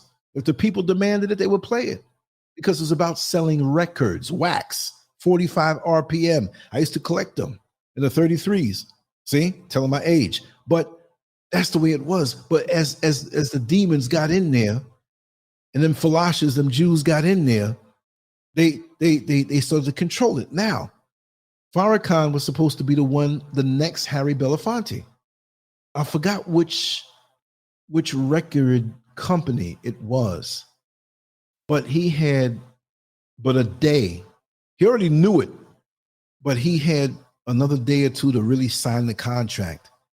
And by what he says he refused and he wanted to work under the Honorable Elijah Muhammad. So he had one more concert. Basically, he didn't say ass, but he said, man, I played my ass off because I know I was leaving this world, leaving the musical world, because he was successful in that. So the man already knows the stage. He's already a handsome young man, charismatic, articulate. And I don't mean the white people with, oh, you're articulate. We're all articulate. But I'm just saying he has a mastery with the words and can tell a story and hypnotize you. That's why his name was the Charmer, like a snake charmer. So you listen to him, and you listen to that song. I was a kid. I was hypnotized. Though you were pregnant black woman, I used to see this, and I would be mad. That's why I grew up in that time. I'm younger than him, but I'm just saying that was in the air. Malcolm was in the air. Nation of Islam, I could see them. Muhammad Speaks, now it's Final Call. In Manhattan, where I was born, that's my root, New York City. So that's all in the back of my mind. That's in my DNA. So to hear him come back, and this man here, you knew his sincerity because he said, you know, for a time, I really love Brother Farrakhan. Now he's a sticker on the side of your van and just a tape that you play. He's alive. He says, but I'm not against that, brother. I just wish he would come back and be real. Because I think there was a time when he was sincere. And at some point, an offer was made to him that he couldn't refuse. He says, they do that to us all. He says, I know most are compromised, but Malcolm wasn't. And he doesn't get enough credit. And I mean, the way he spoke it, and he was sitting there, and this man was about to cry. And this man was strong, and you could see it in his face. And so that's when I really knew it. And I wasn't telling people, oh yeah, go to Farrakhan, listen to him. I wasn't really pushing it no more. Now there's so much deceit. I'm going to say it on this, and I don't think he'll hear it on the Patreon. You know the guy that comes on my show, Dr. Vibrant Muhammad. I don't know if you remember. Yeah. Or Isa Muhammad, as he calls himself, but Vibrant Muhammad, whatever. There was a politician in Orlando, Florida. See, this YouTube stuff got me around to meeting a whole lot of different people, right? But I was always like that. I was a magnet for different things. So people who hear me talk, they're like, this nigga wasn't famous. How does he know I've just been in the right place at the right time around the right people? So I'm gonna put a name in there. Luana Geltzer. She'd been on the channel a couple of times. I did some little local videos for her. You remember her. I'm not saying anything incriminating. I'm just saying, and it's a fact. These are things that I'm telling you are the facts. She was dating him at one time, but it wasn't around the time that I knew her, right? And God, how did I meet her? I forgot. But I'm always around, So we got together. She was doing a campaign for what is that? The city something seat number 5 in Orlando, and it's right through the Paramore area where they're gentrifying. They gentrified it already. And she had a daycare. Her mother had a daycare in that neighborhood, and that was of her interest. So I'm all for helping the people, right? So I told her, okay, listen, we'll spend the day out there and we'll walk, we'll do whatever. I'll do the editing, I'll put it up, and I'll get it out to the people, no problem. You know what I mean? And like when me and you met and connected Hope, you knew I was about it. But she thought I was trying to get next to her. You know what I mean? Like at first, she thought I was trying to get next to her. Why are you doing all this stuff for free? And because the people that she hung around, I'm like, listen, anywhere with us black, if somebody out here in Accra, anywhere in Ghana, and it's righteous, I got you. It may not be related to what's going on in Florida or New York, but wherever I am, I'm going to do what I need to do for my people.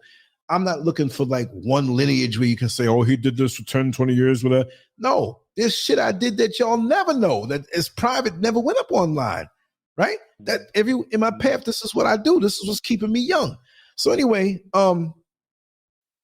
we finally do it and we get around. So there was something else. The Trayvon Martin situation. And I went all through Sanford interviewing people on the street. You dig deep in the archives. I walked in the streets where people knew him and I let them talk uncensored. And a lot of people were paranoid, because some people knew me from the jail years before. And he an agent. He out here with a cameraman. You can't. I said, I ain't trying to bust you on your hustle. You know what I mean? This is what I do. Check me out. I've been, they're like, Scurv, I know. No, he's a good guy, man. Let him roll. I said, this is all about Trayvon Martin, man. The news ain't gonna say this. So I had a crackhead man who he put it down. Yeah, I smoke crack and shit, man. I'm all fucked up off of that. But listen to the truth I'm saying. This guy was deep. It's a bunch of them. Well, anyway, I was out in front of the courthouse the day they started the whole thing, and all the media was out there. And so I'm out there with Luana Geltzer walking through, and they all know her. And so some of them knew me even at that time. Oh, man, there's that LanceScurv fucking revolutionary nigga. I heard it, but I was like, she was like, Lance, don't do nothing. I'm going to snatch that guy out that van. Anyway, we get to the side, and so she says, my friend is coming by. But it's like, it wasn't a current thing. I found that out later on. And she says, oh, Lance, I want you to meet Vibrant White.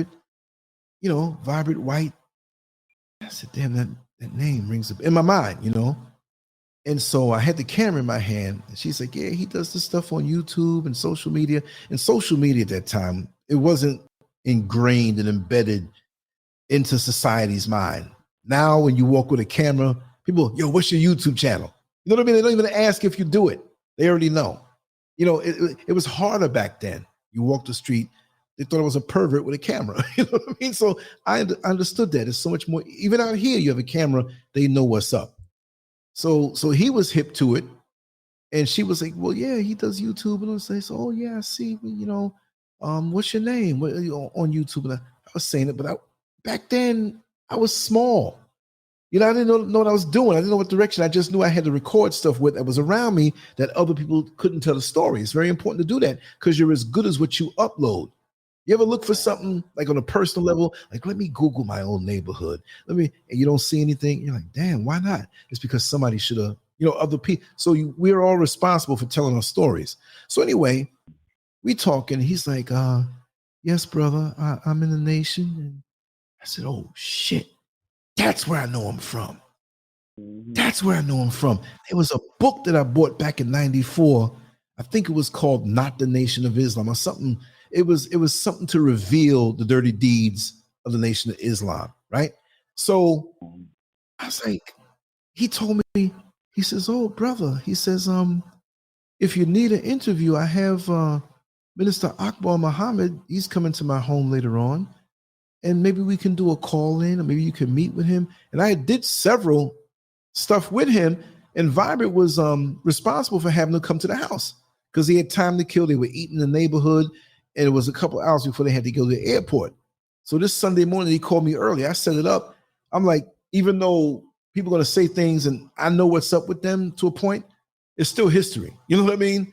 This dude came to my house and sat down, and I gave him the LanceScurv mug. I gave him a bunch of them. I got his. I don't bug him.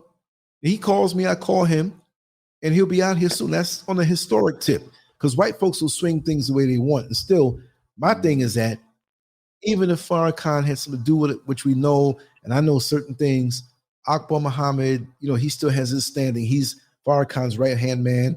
And the first time we did the interview, Vibrant gave me Akbar's number to tell him how this thing works. So I called him, and he says, oh, brother, if you called me 10 minutes earlier, I would have had the minister come on with me, but he had to retire. He was very much fatigued. And, I'm still smitten by this whole thing, these people. I'm like, oh, my God, I miss Minnesota. So imagine if I had got that way back then, like it would have put me, but I'm not looking to use people to get me to a certain level. But nonetheless, it would have been a joy at that time, but it would have put me on a different spot. See what I mean? So anyway, make a long story short, this book, what I wondered about Vibrant is like, how are you going to tell the secrets of the Nation of Islam in a book? And I read this, man. He was talking about Conrad Muhammad, how they did him so bad. Like I'm into the folklore of the Nation of Islam, and here I am running with these guys now. You know what I mean? Malik and I think he's Sunni. He's not in the Nation of Islam, but he still keeps his ties, right? So what brought me into that was finding out that he was one of Khalid Muhammad's bodyguards. So as they share it with me, if I can share it, I share. Say, okay, you want to talk about this? Tell me what I can put up. Let me know, please just, let me know what I shouldn't put up, whatever. So last time I was with all of them, I was in Tampa, me and Mrs. Scurv, and I spoke. It was a Malcolm X birthday thing. I think it was back in either 2017 or 18. I'm not sure. And I got to showcase that particular video and whatnot. But, I was there at the video, and Malik was like, yo, man, go up there and speak, man. He says, you're not going to fuck up. You know what's up. I'm like, yo, I can't speak around these guys. These guys are giants. A funny note about Akbar Muhammad, I think it was his niece. It wasn't his daughter. His niece went down to the Dominican Republic to get a BBL and died. He was like, even my family's not exempt from these. So like that's something you're not just going to hear about. So going back to Farrakhan, I'm like, how is Vibrant Muhammad going to, snitch on them like that, make a book about it, but he's still hanging with Akbar and the minister. So what is it?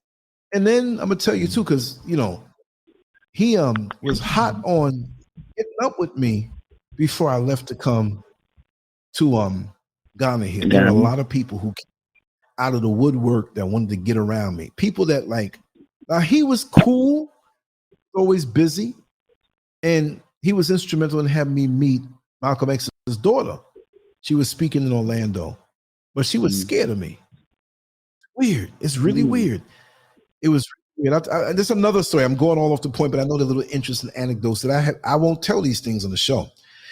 He was like, brother, you need to come on down, bring your camera. And we had that working relationship. I said, okay, no problem, because I can bring this stuff to the people that other people are not going to bring you, right? So where was this? It was somewhere in Orlando, some hall or whatever, big place around the tourist area.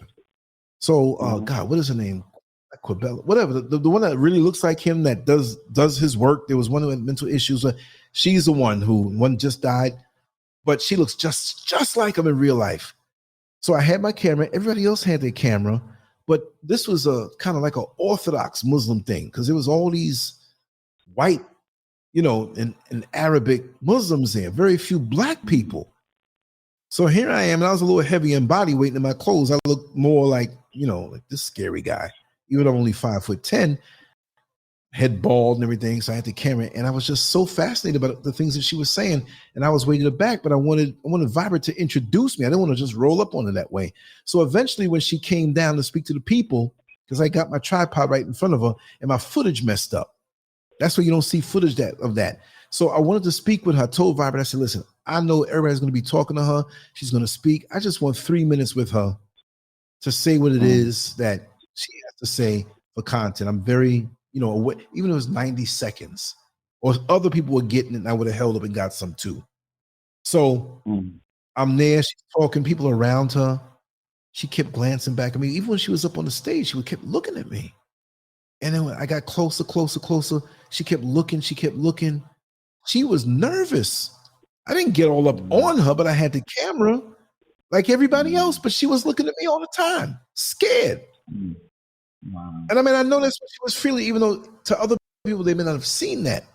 I was like, do I remind her something? Somebody did something to her father? Or maybe she thought I was in it. She was straight paranoid. It wasn't like, you would have noticed it big time, Hope. You know what I mean? Yeah. You're perceptive. But for me, I mean, like she was a little old white lady walking down a dark alley and I'm coming toward her. You know what I mean? Like I'm gonna do something to her. And I was just disappointed in that. But she was I got a nurse tech call and I'm gonna have to get off for a little bit. It was a pleasure, you all. Oh, yes. We're gonna do this frequently, usually after each show, because when I'm up at night doing my editing and stuff, this is what I'm gonna be doing. All right. Well, you all take care. Ladies, take care. Brother Lance, I'll chat soon.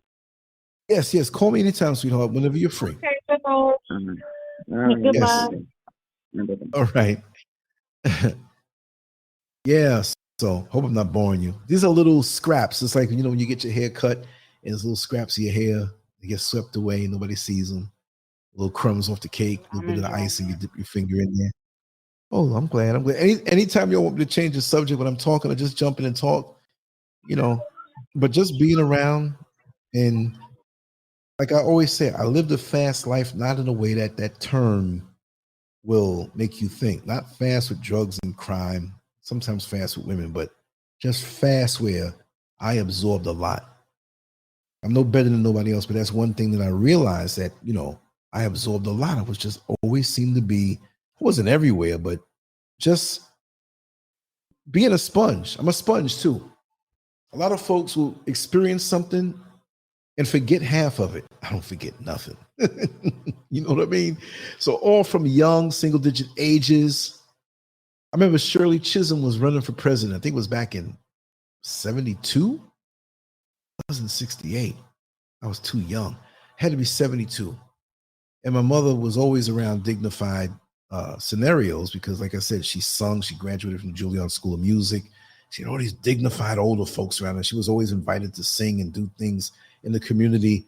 And that's where I get that from. My father was always a good guy, a hardworking guy. But getting around and watching her on stage sing in these different groups, it wasn't gospel, it was really classy, good music. And she could sing anything. And she was one of the great voices too. Everybody acknowledged that. But like I said, when she had my brother, she focused on him because, his father didn't do right. He's a big detective, 135th Street at the precinct there. I knew him. I remember him, but it was no hanky-panky when it's just that, he'd give a little money every now and then. But my brother already took to the streets. So I was around a lot of people. And I remember it was like, it was some kind of dinner or function. And a lot of these things, at that time, I was bored. I'm bored of these folks talking and whatnot. But I like the revolutionary talk, the conversations after the functions, and a lot of very classy people. And that's what I'm used to being around growing up, even though I can be very gritty, because it's good to be real, right? I don't have to put on. But if I was to put on, you would be laughing like, look at Lance over there, Yeah. So I remember this function when she was there and she came down and kissed me on the cheek, Shirley Chisholm. has a bit of history. After that, I said, "Mommy, her breath stunk." I wouldn't say that publicly, but yeah, it was a nice lady though. I'll never forget that. And a lot of different people. My parents are very popular in the community and stuff like that. But going back to this other story, yeah, they say that he's a government. And the guy was telling me, he was like, I forgot the guy's name, but I'll never forget his face. He was saying, who is going to talk so brazen in this day and age? And nobody ever made an attempt on his life. He's so well protected because he serves a purpose. He's a pressure valve. Him, Jesse Jackson, Al Sharpton, the pressure valve releases and relieves a unit of pressure so it doesn't really explode. If you didn't have a Farrakhan or a Jesse Jackson, and on a small level at the time, and Al Sharpton and other types like him, this thing would be like a pressure cooker that explodes, because there really would be something that happens. But as long as the white man knows, as long as you have somebody that can speak it to the man, yeah, he told him the truth, yeah, they get off more on that than actual action. See, you show up and you talk in a way that they can identify with you, where they think, and when I say they, the masses of black people think that you're going to do something, and you talk it and you go, more deep and all this stuff, but nothing ever happens. He said that's their purpose, and they're well protected for that. You know what I mean? And so I figured out the Masonic connection through observing certain things. And yeah, I can't say that somebody told me that he is that, but I'm quite sure he is, because they get to you. They get to you early on when they see that you have this potential. Any of these groups from school, they watch you. This has nothing to do with some, the Illuminati. But there are these groups. There are these groups out here that watch for people who are going to be superstars. They're talented, they're gifted, they're good business mind, and they want you on their side. And you give advantage to them, and they give advantage to you, so you think. So you have, look, they came at me, and I'm going to tell the story. My old girlfriend, we did the freakishness for all them 8 years together. She was very good at doing hair. And she was working at the Coliseum. I'm name dropping now for those who are in the know, who want to fact check. The Coliseum up on 165th Street and the 89th Avenue between 89th and Jamaica. It's a mall. It should still be there. But back in the 80s with rappers and, it was hot. So she used to do hair there. And then she found a place out at Green Acres Mall, which I heard is closing or already closed. That's historic right there. It's a bigger salon. And so she's doing hair there. And then eventually, oh God, my mind is racing. Where was I going with this, y'all? It was like when it hits like 4:30 in the morning over here, I'm like, poof. Farrakhan is how he's an agent and stuff like that. Oh yeah. I got you. Like I tell you, I'm talking and editing and putting together. Who's speaking? Oh, I hear another male voice. Oh, that was Glenn. Oh, okay, yeah. Okay, cool. Yeah, so she was she did hair, and I built on a little part in the back, so she had like a perk because she was living with me. So she had it was a salon. It looked dope. It was small, but it was dope. So we knew this girl, this Jamaican girl, used to come over there because we built that on the back of the house because see, she was hot with hair. She was one of the best, and this was back in the crack era. So there were a lot of chicks that were girlfriends of crack dealers, or they were mules moving drugs, right? And they would, for a weave, and this was the party days, this back in the 80s, for a weave, $500-$600, no problem. I'm coming over, you're gonna work on my hair until it's done because we got a party to go through or go to, or they traveling to Jamaica or whatever. It's a whole different era. Like when you watch New Jack City, this was before then. You know what I mean? This was in the meat of it. So they had these crazy hairstyles, and I'm leading up. You know how I tell a story. I'm like, how's he going to tie this in together? So after she works at the salon had to close. They all knew that they can come over my house with her and get their hair done till 2, 3, 4, 5, 6 in the morning, because when you getting your hair done in that time with as much money floating around, people were getting crack money.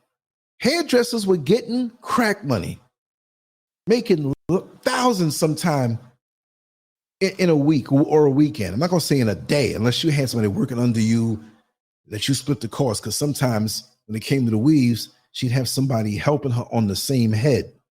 See? So that's one of those crack girls that came over. She wasn't a crack girl. You know, she dealt, but she was a mule, and she was out there. These guys that had money, sex, anything. So she was a little bit of everything. So she had gotten a salon built for her. It was already a structure that was there, but redone. This dealer was mad in love with her. Plus, they said her head game was off the chain, right? He hooked up this salon and gave it to her. Paid off the rent about 2 or 3 years because she wanted to do hair. She mentioned that, and he did that, but she didn't live stable enough to get her hair done, or to do hair like that. So she had some girls working in there stealing money and stuff like that, and she wasn't even there. She's like, psh, and it wasn't nothing for her. She didn't spend any money to get it set up. So she's like, you know, saying the name. My old girlfriend deceased now, but I still, the family's out there. They hear this. I'm not going to, you know. So anyway, she said, listen, I've been ripped off at this place. I got money. I'm selling stuff. I'm transporting stuff. I got boyfriends that give me whatever I want. You wouldn't believe how much cash I got. And that's the problem with them. They couldn't bank that money.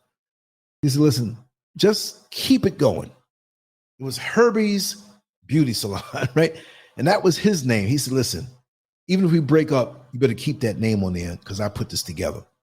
So, okay. So now a girlfriend goes in there and runs things. I'm promoting it. I'm making up flyers and getting the word out. I was always good with promoting stuff. I wasn't doing graphics, you know, but I was always good with like getting the butts in the seats like Don King for a boxing match. So in the neighborhood, you know, we hooked it up, and she was very good with hair, and a lot of her clients followed her over there, and it was more space, huge space, and it was fun because next door there was a video shop because they rented videos. If you can remember that, they would even rent videos and rent movies. You had to go there. You couldn't just download stuff or do pay-per-view or do whatever on a computer. That wasn't in the world back then. It was back in like 89, 88, 89. And so Queens, New York, and it was hot. Not because of crack, which is a bad thing, but it was hot because money was flying, people were dying, people were thriving, and it was just like so much change going on. So here we are next door. We got this beauty salon we didn't have to pay for. And I was working there like under her and making money, promoting it, getting people in. And it wasn't like, oh, I have to get this salary, but it was like, hey, we're all in this together. We're bringing, just money was everywhere. And people that didn't know me thought that I was selling drugs. See, because what job does he do? Right? He just hanging over, he's here, there. And I was doing a lot of stuff. So, but never that. Now, next door, they were selling weed.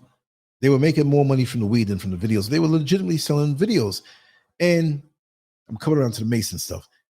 But they looked at me like a bunch of Jamaicans. Well, McClot, man, so too clean shaven, man, they might be an agent, you know. So they were always looking at me like, and I was always nice with them, but they gave me that look like, we don't trust you. But after they got to know her, she was Jamaican, and they found out my father's from Jamaica. They did some intel on me, just sniffing around, and they found out, even though I was on the other side of Queens, he's mad cool. So they opened up to me, and I started hanging out with these guys while being at the beauty salon. So I'm sitting at the beauty salon one day, and there's an older man lived across the street, and we were one block off of Merrick Boulevard, like a half a block. It was like a short block, and across the street, it was all residential. There's a house over there. And the man's name was Mr. Mosley. And he was a black man, but he came off like that old white man in Poltergeist that was at the door talking about, let me in. I don't know if you remember that part. It was Poltergeist 2, I think, right? So he'd walk by, quiet, always had a black hat on, black on, slim guy. He had to be about maybe 70 years old, maybe 72. I don't know, maybe 68, 72. But back then, some guys just look old at that age. So he would just, good morning, sir. How are you, sir? That went on for like 3 months. He would sit on the steps and just like an old man, just sitting out, thinking about the old times in his life. I go, it's cool. He was watching me. So one day he came over there. My old girlfriend left. She went with another girl to go get some more supplies, and nobody was there, and it was early, so he found himself over there. He's like, hey, brother, how are you this morning? Like, I'm fine. I'm giving respect, He says, I got to tell you, there were a lot of different people hanging out here before you took it over, because they thought I took it over, and many people who were new there to the salon would call me Herbie. I'm like, yo, I'm not Herbie. I'm Lance, because the name on the sign was Herbie. After a while, I gave him, yo, Herbie. I'm like, hey, man, what's up? So he says, man, you're really doing good with this place. I said, I'm not the one doing good with the place. It's my, and I would say my wife, because we were together, and everybody was like, I didn't have to break it down, even though it was behind closed doors, a very kinky relationship. Okay, let me. Reese is not here, right? She just texted me. Let me tell her to come on in if she's still up. I know. Oh, Lance, you didn't tell me. So you about to have me here or give a voicemail so she can come on. I know she'll be glad to come in. Hold on. I'll finish with this story. Lance, you always taking breaks when you take this. You get to the damn point. That's the sweet part of it. All right, let me leave this message for her.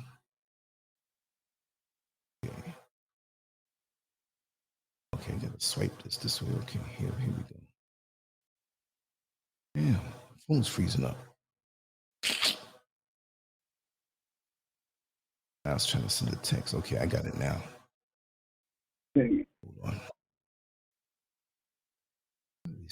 I'm just gonna text this bad boy to her. Okay. Call, and I haven't. The number is so simple, right? I still got to look at the paper to get it right because I got so many numbers in my head. Okay. Old phone, it's messing. 521. Oh, this phone really messing up. I'm gonna get it. Hold on. 2515. Come on now. 15. Conference line.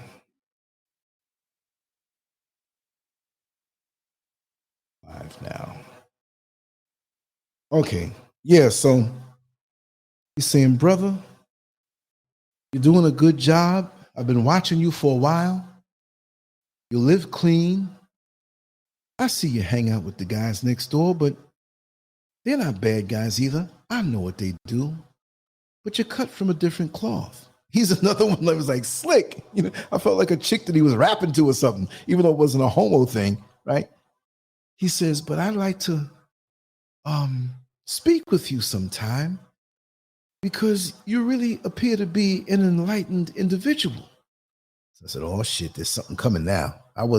Look, I had just as much sense back then. I didn't know as much stuff, right? But I knew about these strange cars with the badges on the back of them, right? And I'm like, and with my brother for a time, about a year and a half, my brother was all right.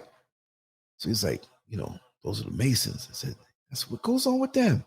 They always got money, nice cars with them. I said, I don't know, man. So I told him about it. He said, man, you better infiltrate that shit.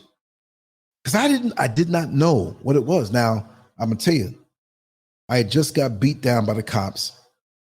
My father was going to, I didn't know, but he passed away in November 1990. I could have gone and taken it to trial and probably won a lot of money. But if I didn't, I would have been probably locked up for a couple of years on a lie. And I knew my father's condition was deteriorating. So I was like, yo, I'll take this early conduct and sponge it off my record. So I was all messed up in the head because I was like, I got to be a part of something.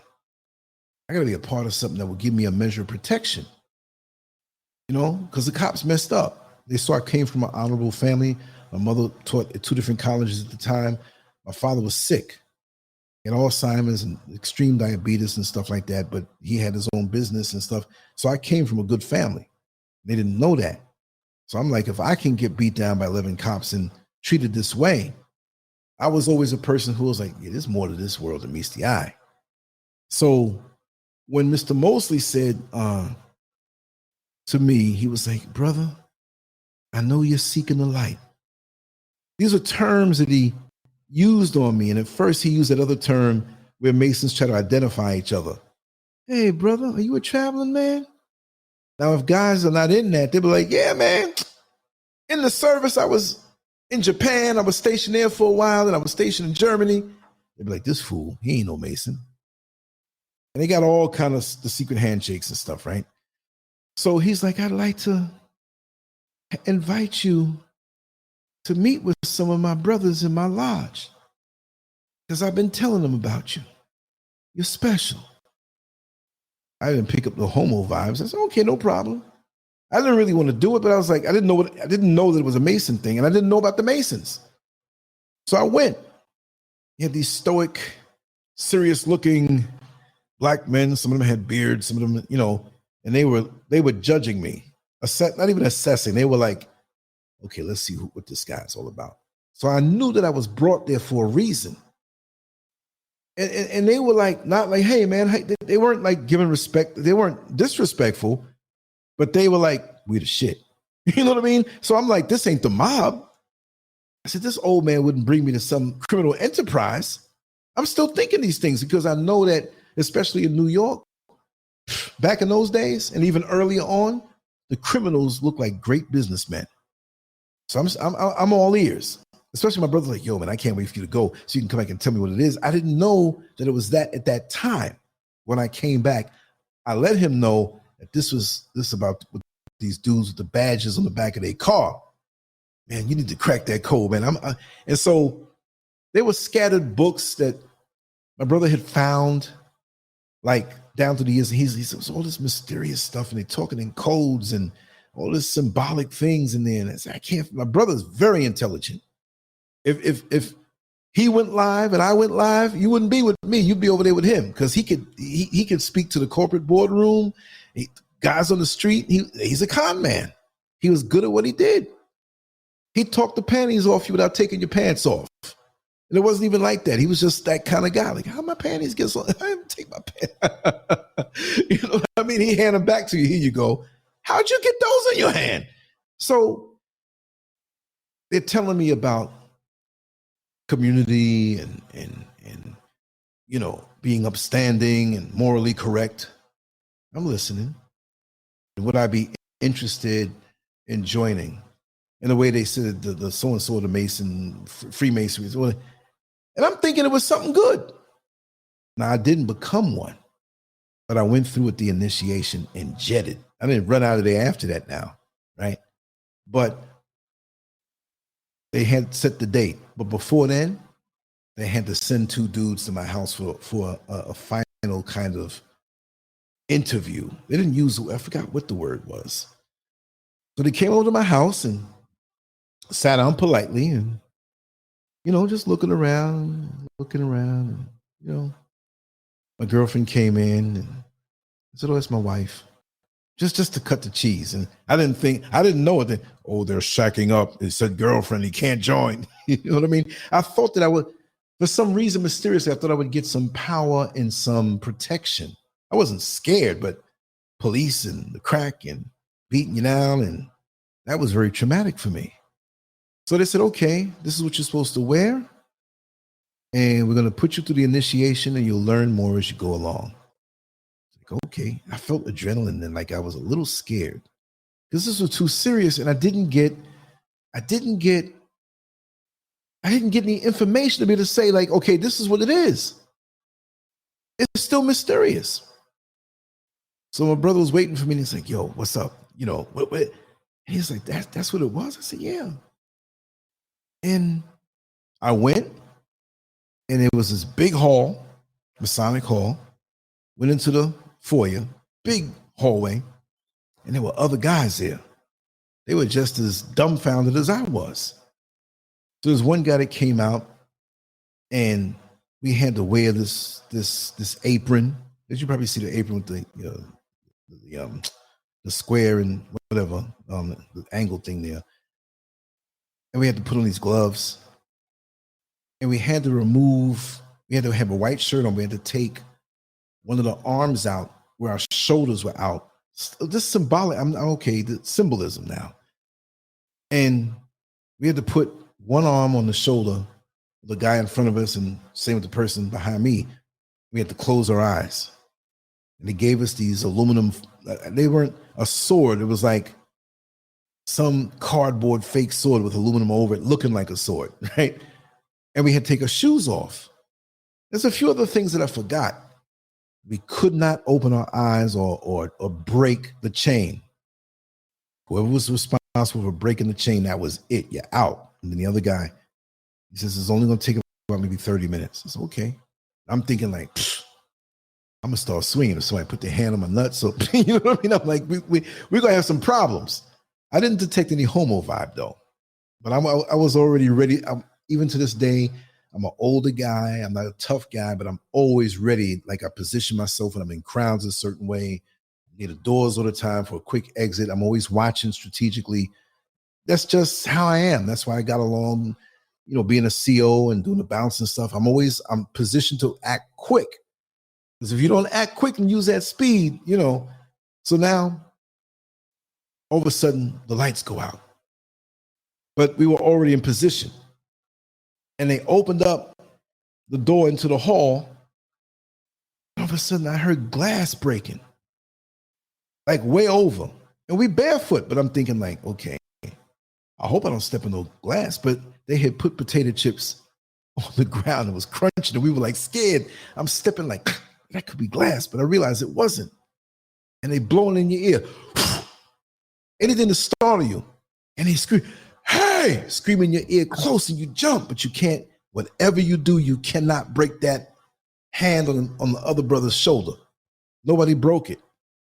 And they were taking chairs and hitting, and it was weird. And they were walking us like around for like 10 minutes, and the hall was big, but it wasn't that big. So it turned us a little bit and turned the front guy. We followed. And then all of a sudden, we were blindfolded, of course. It wasn't the first we had to close eyes, we were blindfolded. And then they lined us up, positioned us, turned us, and whatever. It's okay to take your hand. It's okay to take your hand off. Just let the guys position you, and they took the blindfolds off. And the dudes that came to my house to interview me, they had all the garb on. I was like, oh shit, this is like a movie, right? And so they weren't playing, because they act like they weren't playing anyway. The guy didn't even smile when both of them, hey, how you doing? Not like, oh, okay, nice. No, they were like, they had a presence about them. There's a little danger to it too. So they had a Bible laid out in front, all these candles. They were high up, and all these candles. And the way they were speaking, we are here now gathered so and so, and this is your initiate. They had a name for us, They went through all of this not technical, but symbolic type talk. And they took this thing, the thing that flipped me out was that they took this thing so serious. You see what I mean? It was a very serious thing. So I knew that I'm a clown. So I was like, I ain't gonna clown here. Something up with it. Maybe one of these guys are packing a pistol. So they had us read off stuff and take these promises. And then I was like, I don't want to do this. I went through with it, and we left. There was some kind of talking afterward about the seriousness of this, and you're not supposed to share this. That was only an initiation. I didn't share nothing really, because I didn't go to any degree. So now we get out of there, Mr. Mosley's happy, whatever. And they had this other gathering that we went to where they were going to instruct us. They were going to have this big not a party, but a gathering amongst themselves. This is a funny part, right? And they were all the new initiates were like, to me, they were using them because like, okay, who's going to take care of the wine? Okay, you take care of the wine, and we want X amount of wine here, X amount of cases here. And who's going to take care of the whiskey? Okay, you're going to take it. I'm like, wait a second. Can't one person get a few bottles of? Why y'all got to make everybody? Well, who's going to make the cakes? Who's going to make the cakes? We need 10 cakes, sizable. So I'll do that. I'm going to tell you why they were mad at me, right? It must have been like ghetto. Just like when Professor Griff was on it was a documentary on Public Enemy. He was speaking about how Flavor Flav never flew before. So he brought all his luggage in grocery plastic bags, tied up into the airport. And Griff was so mad. And I had the pleasure of hanging out with him in like 11 years ago. And every now and then we still call each other on the phone. I got to, as much as I never had him on the show, I got to get him on the show. We talk all the time. I never had him on the show. I got to get him on. So anyway, where was I? I'm done with the whole initiation. I'm telling my brother about it. Oh, okay. So yeah, we're there. And they gave me the responsibility of bringing 10 cakes. I said, okay, no problem. Dummy me, they wanted it catered. I had to spend money. You know what I did? I didn't know. I had that on the stove top, like it was a round donut looking thing, like a little thing, and it has a hole in the middle, and you pour the Duncan Hines cake mix in there, and it has a long handle. You put it on top of the stove and it bakes, and you take it and flip it over on the cake stand and put the icing and do another one. Now you got a double layer, put sprinkles on it. I did that 10 times over. For 10 cakes, it was 20. We packaged them up nice. I brought them in to the function. I was like, what is this? What is this? And he got angry with me. And the cake looked good. It was good. They did not want that. I had to go and spend some money. I was like, listen, I got 10 cakes here. Look how, I was like, I'm a baker trying to sell you cake, man. I got mad. I'm like, I didn't say it to me. They got to be catered. I didn't know. I didn't. Maybe that's the protocol. So he said, no, we're not going to accept this. You're going to have to do something really quick. Like I'm supposed to go there and that, because this was long before the function started. So it was early. And it was like either Friday or Saturday. I think it was a Friday. And guys brought us liquor and brought us stuff. And the other initiates, they were cracking up and you baked cake at home. I said, man, this took a long time. What are you talking about? And the cake was good. I got it all out of there. And they wanted me to go find a bakery and just buy up whatever. This is better if you had it catered, the sizable thing, and then we're going to call you to tell you we want this on. I'm like, for what? For what? So they'd already given me this book that they wanted me to study before I get a first degree. I kept it. I paid some money, some $50 or some dude. That's and I never went back because when I saw how before I even left and I was sitting there before they chastised me for the homemade cake, homemade Duncan Hines. Yo, I made some good, and me and my girlfriend did that too. She hooked it up, I hooked it up, and we hooked that. Yeah, we're gonna do this. She was a perfectionist. She would always do things good. So I never left, but before I left and never came back. But before, while I was waiting, I noticed some of the guys that were so strict, those two that came over, I had the ear hustle. So my ear turned into the size of a satellite dish that you couldn't see. And so it wasn't so bad that men are going to talk sometimes amongst themselves about women, not like degrading these men who you thought had great honor and valor and all of the stuff, to hear them talk that way. I mean, I was younger. Me and my friends, even my friend Kevin, did you see how nice her ass? Oh my God, she had a nice ass. I mean, you're younger, you go through this stuff. You got hormones in you, but these guys shouldn't be, in my mind, they shouldn't be talking this way. It doesn't mean they're not going to crave or want a woman. You know what I mean? I'll give you that, but they whispering, talking low, but they were too close to me. And they were like, yeah, talking about this one initiate's wife. Man, I don't know, man. We're going to have to break code on that one because I bet you I get with that first. I'm like, nah. If you see a single woman and you're single and you got a buddy you grew up with, you say something, That scheme. Now I'm gonna bring my girlfriend around who you think is my wife, but we had that. You know what I mean? And you're gonna start thinking that stuff too. Now we got a problem. You know what I mean? Because say it again. Yeah, but code, man, code. You don't mess with somebody's woman. The only way when I was younger and stupid still is if I don't know him.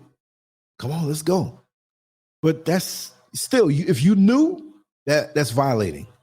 But if you know the person, you're gonna deal with them, and then your inner circle. That's one thing I never did.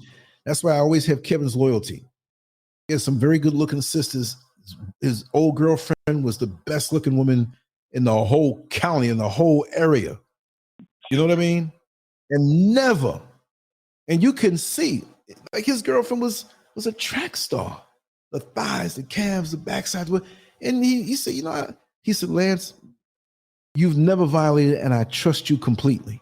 There've been times I've been alone with her, had to walk her home when he was sick and she was over there, whatever. I don't do people's sisters or their women or your ex-woman or somebody you tricked off for one night. I don't do that. If you're my friend, that's yours. That doesn't mean like they're property, like, oh, you can't. So you're treating women like property. No, I don't mean that, but it's like, I can't do that. I've never done that. Never. It's not right. You know, I had a good friend of mine where I didn't know his sister was messing around with drugs. I was 15 years old. And she came down. I went over there with him to his house. We were going to go to Manhattan and hang out. It was like late afternoon. She came down the steps. So he went up there to take a shower. She finished taking the shower. She came down there half naked trying to kiss me, and I had to push her off. It's like, I can't do this. She said, nobody has to know. She was a little older than me, but she was messing around drugs, but she didn't look it yet. You know, you got that little period where, you know, it's fresh out the oven, everything looks good.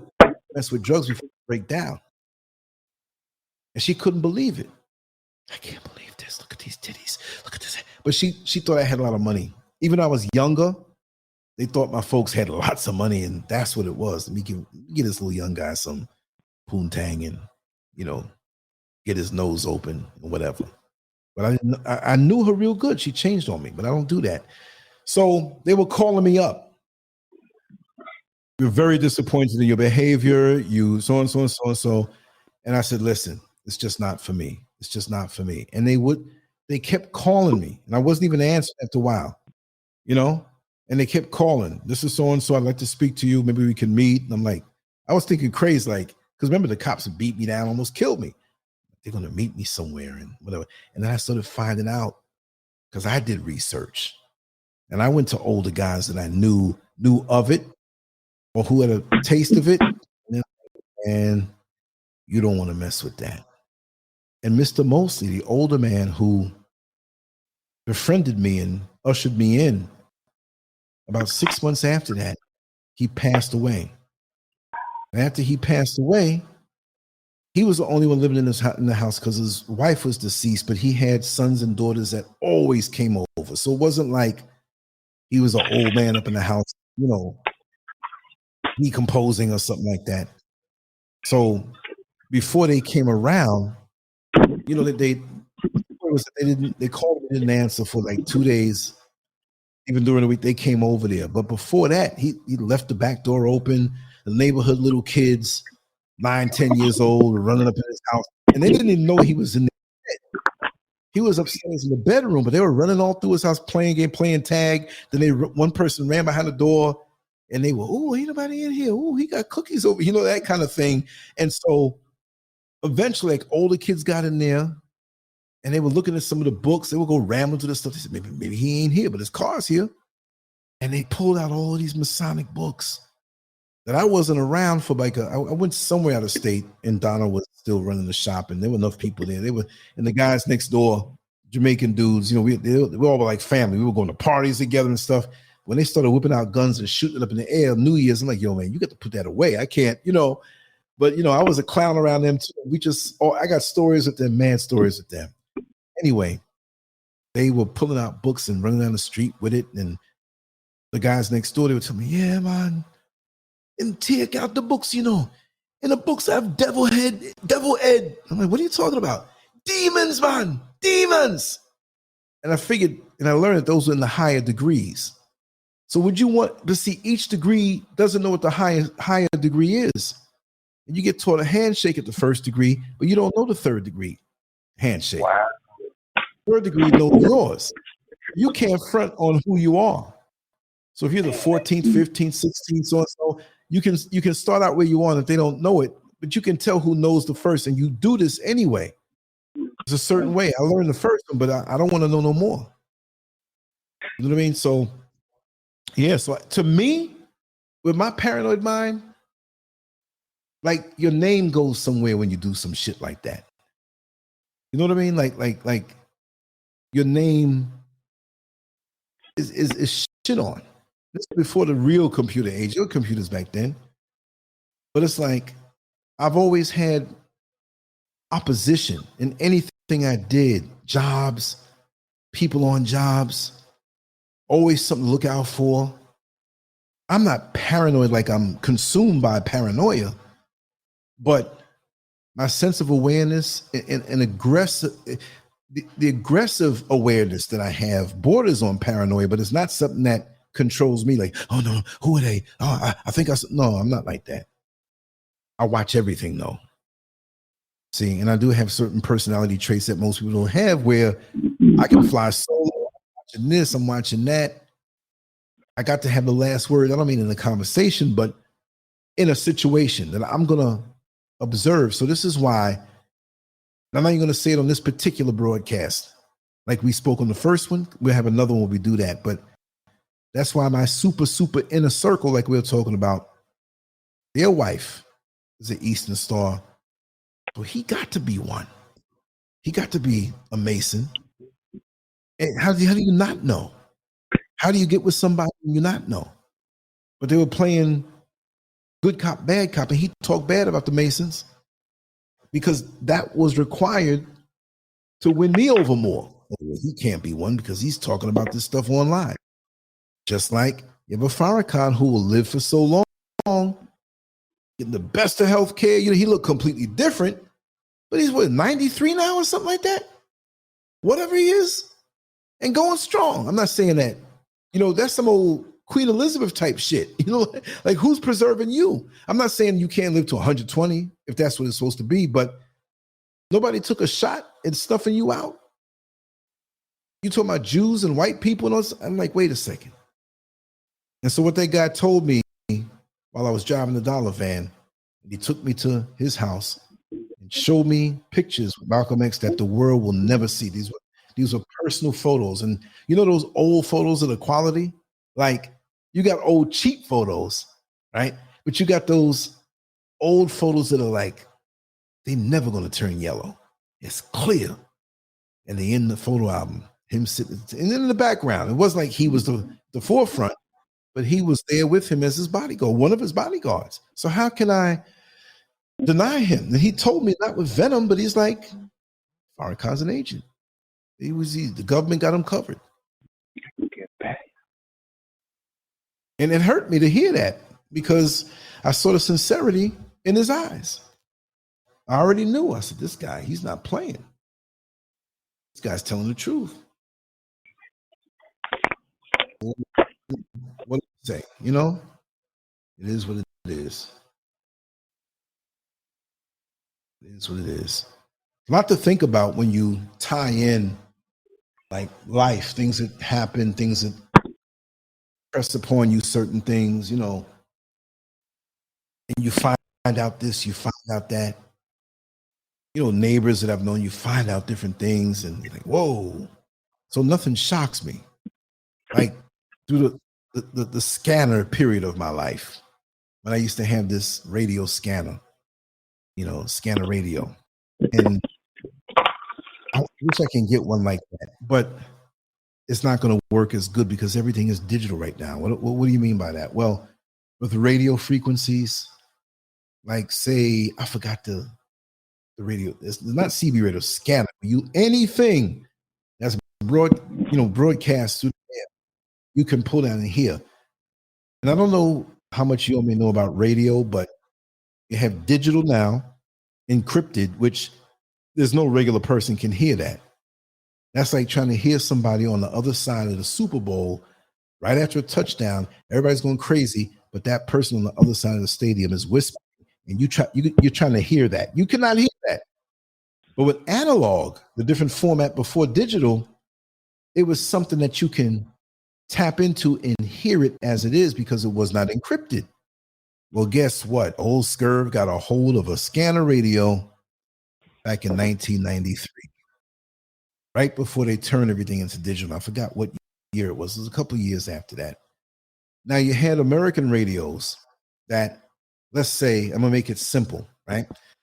Say you had a frequency line from 1, this is not the way it goes, but I'm just gonna make this up to prove a point. From 1 to 1,000. The American scanners could only go from 1 to 100, but from 100 to 200, it couldn't. And then 200 to 350, it could. But from 350 to 500, so those were called cutouts. We can get these frequencies here, but in between there, those were cutouts. So if there was a law enforcement agency that had their frequency in that area of the cutout, you couldn't hear it. But with most law enforcement, they had to put it in the public areas of that radio frequency where you can hear it, because it's our right to listen to the activity of law enforcement. So if you got a Japanese scanner, I forgot the name of the one that I had, but they had another one called Yupatero. It was Japanese. They had no cutouts. You had from 1 to 1,000, which was higher than that. So you could hear the hidden stuff. And this was analog, okay? I had traveled through so many worlds in my life, and it led to lots of adventures. And this is back in 93. And I wish that I had bought an extra one. I had sold one. I got tired of it. And I had another one on order, and somebody somehow, it was delivered, and it was stolen. Man, I was so mad. And if I can get those, but see, now everything is digital. They don't work. You can hear nothing but air. So I had no cutouts. Well, guess what? The cellular phone frequencies were in the 800 megahertz range, right? You had the actual cell phone and you had the tower. And so this is why back in the day when you had the old cell phones, the old flip cell phones that had that little rubber jumpy antenna, you'd lose a signal when you go through a tunnel driving, but you come out, when you come out, it grabs the signal again. So you can be living near a tower and you didn't have to hear the actual phone. You just log in and get the frequency of the tower and all the people passing through, because as you move, imagine, let's just make up and say every 2 blocks there's a tower. The tower closest to you now is not going to be the one as you drive 2 miles down the road, because it's going to switch to another tower. So you only had but so much of a time to listen to a conversation. And you'd hear the conversation, unless it was somebody close to you on the same tower that wasn't moving around. There was a way to have it scan and lock on your frequency. Now, here's the bad part. I don't know. Well, I think I'm the oldest one here. You had a thing back in 83, Southwestern Bell Freedom Phone. To me, it was like the first commercial cordless phone. And it was cool because, you had folks out there acting like they were on the rich cell phones that nobody could afford, those car phones, right? But it was pretty cool. It had a range to like about maybe 50 feet, 75 feet. I think it was if it was unbroken, it was like you can go. The further you went, the more you heard static. You know what I mean? You had the handset and you had the you had the handset, you had the base. So from the handset, the signal went to the base. What most people didn't realize, the handset didn't broadcast a straight line. It broadcast outward. Okay? Outward. So if you across the street and had a scanner, now I remember the frequencies, 46.410, 46.75, 46 point, it was 10 frequencies in the 46 megahertz So everybody in the neighborhood that was sporting a cell phone, I had my own entertainment. 3 o'clock in the morning. See, now you set the scanner to those cordless phone frequencies when you knew it. There were underground bookstores that they had in New York that taught you all this stuff, and I had the books. So I would have it scanned. Now, if somebody was real close to you, it would sound loud. If they were further from you, you'd hear static. So if you were 1 o'clock, 2 o'clock in the morning, and you had it scanning over the 10 frequencies, as soon as you picked up your handset, and I'm hearing that in my house through the scanner. So I'm like, okay, it's 2 o'clock in the morning. What's going on? Hey, Bill. This is a girl talking. I got a deep voice. Right? Hey, Bill. He left. They say he's going to do a double shift. So come on over now. I'm like, oh, shit. That's a lady across the street. Big church lady. And you see the car pull up on the block. The guy walk down. There's an abandoned house. So he walks and jumps over the old lady's backyard. He's over there banging Mr. So-and-so's wife. You see this other wife down the block. She calling the crack dealer. You gonna be up? You gonna be up? All right. I only got so much. All right. Yeah. You've been asking for favors. All right. Give me some head, right? All right. But don't take too long. I got to get back. Just crazy stuff. This is where, there was a gay guy behind me. And his nickname was Good Body. I ain't call him that. He's heavy in the drugs, heroin, hallucinogens, all kind of stuff. And he had hawkish features, like he had tried to alter his face to look like a woman. But back in them days, it was like choppy, He looked like a monster. And he's always high and everything. I used to hear him spill the secrets on everybody in the neighborhood. Some of the roughest drug dealers in the neighborhood, they were always going over there getting hit off with a blowjob. Unbelievable stuff. You heard regular stuff. And there's a guy I grew up with that he was about to get married in 6 months, but he was talking to his gay lover. And I'm going to say this. Barring male, male, female, female, male, female, female, male, hetero stuff, strip all that away. I have never in my life to this day hear two people go at it on what they wanted to do in graphic detail. And I grew up with this guy. I was like, I can't believe it. And then one day, I didn't act like, we were getting grown and, early 20s and stuff like that, into the 20s. So I see him, I treat him the same way. But I called one of my friends while we had him on the scanner. I said, yo, call this one, call. We had looped in like about 5 people on the 3-way call. And they could. I said, because you know what? I'm not trying to blow this guy up, but if I told you what I heard, you'll be like, I'm lying. Because he was kind of macho. I couldn't believe it. I want to lick every drop of water off of your back when I'm going to swallow every drop and they were going at it. Oh, I can't take it. I got to touch myself. It wasn't like it was fascinating, like I'm getting off on it, but it was we grew up together. This guy had years on me, and he used to like low-key bully me. But I was a real young kid, and he was bigger. And he had a bass in his voice and everything. So what I'm saying is that I kept that thing everywhere I went. I had other friends that I got to get one too. I felt creepy, but but with the police too, you'd hear some things. You had I got a book from Radio Shack before they shut down. And they had all the police frequencies and thick, like a Bible, of all the different counties across the country. But you had to be close. I couldn't be in New York and listen to something in California. I couldn't.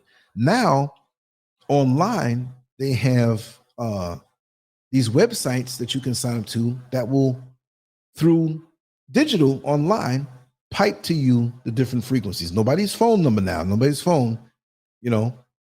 So between the local stuff where you knew the people, it was crazy. There was a house of a bunch of lesbians across the street. My neighborhood was like the best neighborhood for some Tyler Perry type stuff. I can outdo Tyler Perry with stories. You put him next to me and we write out some kind of whatever, I'll beat him. It's like, yo, Lance, you got to work for me. I'm not bragging. I'm just saying that's what it is. So the gay is weird. How can I? And one of the girls who were acting gay, she lured me up to her house. I was about 19 years old, and me and her had a little experience. And she was like into me, but she couldn't blow the cover. But it was a one-time thing. Well, she lived across the street, and she was adopted by one of the sons he wasn't old, but whose mother lived across the street. So technically, what would be like her aunt or something? They were messing with each other, but I knew that. And I let her know when we were engaging in our calisthenics. But I wasn't trying to be like, aha, I know. I was like, yo, I know what's up. I know what's up. I know you're a little awkward right now. You know, I'm gentle. So he was in there with another girl. And I don't know how she got her in there when across the street she's messing with her technical aunt, blood aunt. So she was calling somebody else. She's out there. She's knocking the door like she knows I'm here. I had parked the car a couple blocks away, so how could she know? She's sitting there. Come around and pick her up. And she was, I'm watching this. I'm watching the girl outside. And she's inside. And oh, man, crazy. That scanner gave you the blast that surfing the net would give you, because you get a peek into people's worlds. And I wasn't like nosy, but I was younger, man. I was a grown man, but I'm saying I was younger. It was mad funny. It was mad funny. There's a guy on my block. He's like, oh, man. Because he would hang out with me, right? A little young kid. He wasn't young, but it was like about 19, 20. And he'd come around, help me with little chores and whatnot. Yo, man, I got to watch what I get on the phone. You'll be listening to me. Because he'd have girls calling him. And they trying to get into it on the phone. What am I going to see you tonight? What you going to do to me tomorrow night when I see you? Oh, you'll find out. And I'm like, he's scared of me listening because she's trying to get some phone sex going on. And he's backing up. So I'm going to do this to you just the same way. Was it good? Yeah, it was good. Why are you acting that way? You wasn't like that the other night. You know what I mean? So,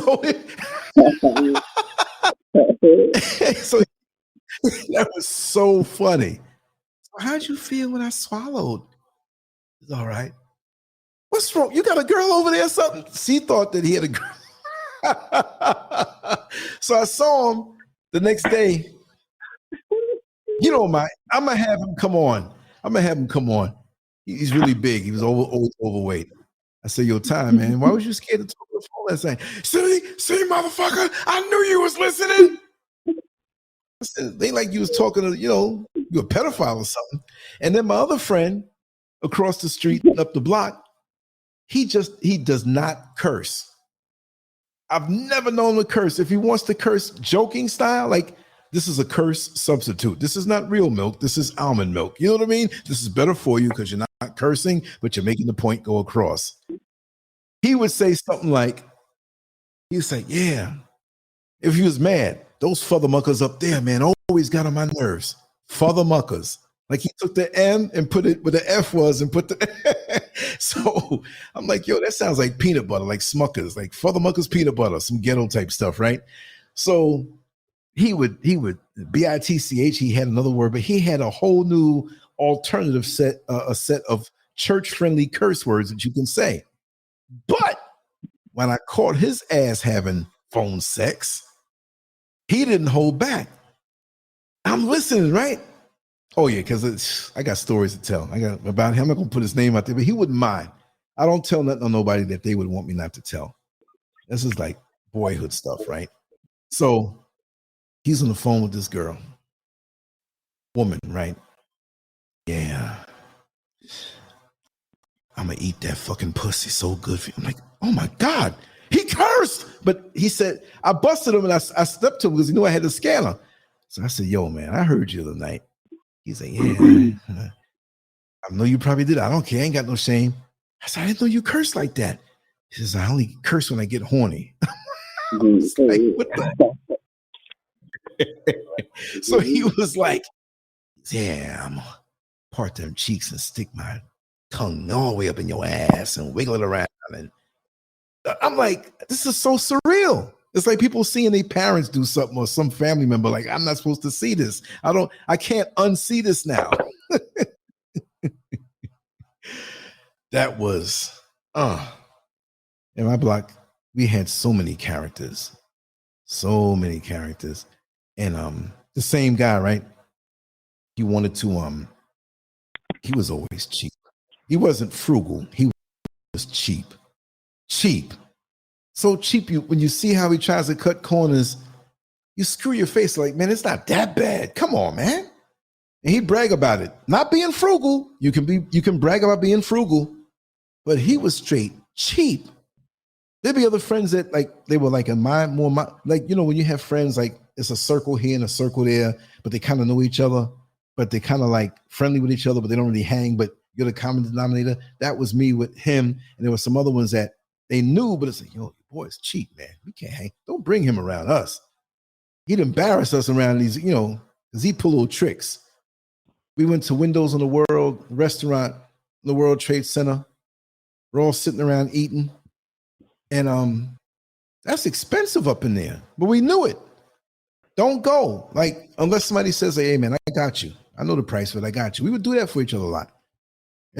He ate more than anybody else. It came time for the tab. And everybody's breaking it down. Okay, I ordered this, and we all put a little more in, and we put something together for the tip. He's just sitting there still looking at everybody. And we said, yo, what's up?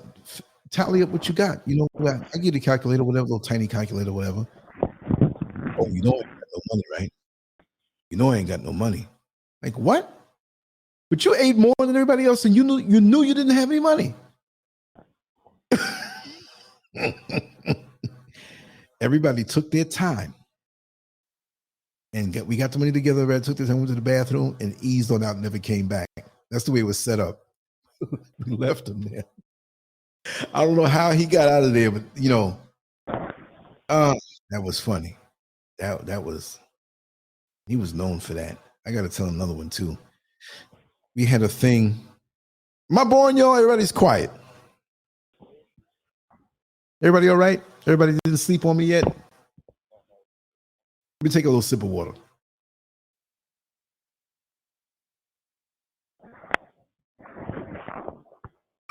Ooh, God.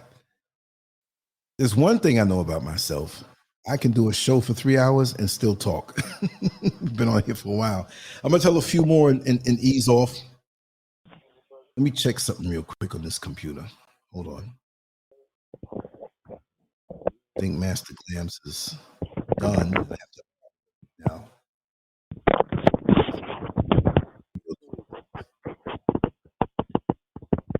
I think you all believe me when I say that I will talk to you until you fall asleep. Oh, okay. Yeah, because I saw you drop off. I thought you might have fallen asleep or something. I got disconnected, but I was listening to you.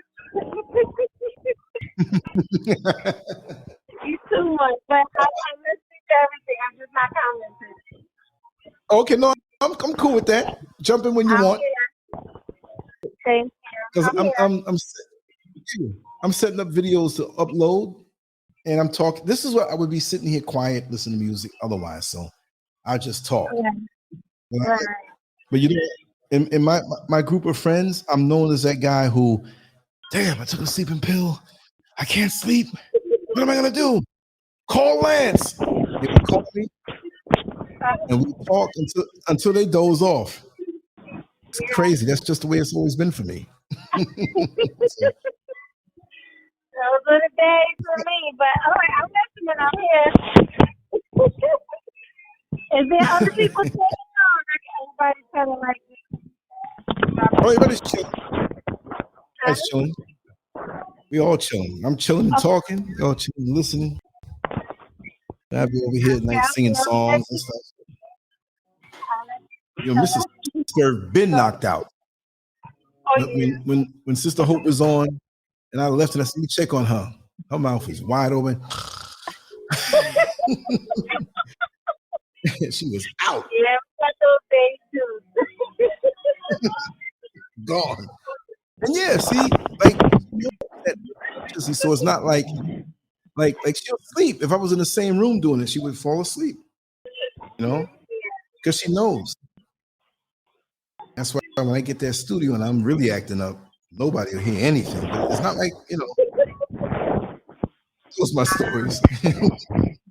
That's why she got the heck out of Dodge. She was like, "You amping up? I'm going to bed." He's like, "Nah, I'm out of here. You ain't getting me." I'm gonna talk a little while longer because actually, you know what time it is over here? It's 5:28. Ain't that something? So it's not like it doesn't feel late to me. I guess because I'm just hanging out with my brother's street. But at the same time, I probably would be inside and she'd be yelling at me, "Get off the phone, get off the phone." Oh, you think? So, no, she would never. Look, sometimes I've been on like conference calls or shows, and she woke up and she just look at me and shake her head and go make breakfast or something, whatever. She knows. Yeah, she knows. I'm laughing too much. That might be a problem. I don't know. She's 16, so it's like she doesn't really want, me to, share myself or anything. Right. So I don't know. It's kind of weird. If I'm too happy at the problem, if I'm in a sort of this somewhere looking all sad, then it's okay. It's weird. But like I said, I'm enjoying it because she's not really here at the moment to kind of be like, "Who are you talking to? You're a little too happy." Oh, okay. Oh, dang. YouTubers. People might think I'm crazy, but I'm over here just laughing at what you said about the China Perry. No, you're crazy. Just point them my way. That's crazy. Look at this. I'm looking at my email. 2:34 in the morning, 2:36, 3:06, and 3:11. I got 4 copyright claims. They just bombing my channel, but it's not gonna. They're not taking them down. It's not gonna give me a ban or anything. But Cherie sent me a message here because I told her she can call in. But yeah, so that same guy. Oh, I gotta tell you. Oh, I got like. He was like always the victim in something. It was always something, not violent or anything like that, but just like that was always sexual and something that was always where he lost out.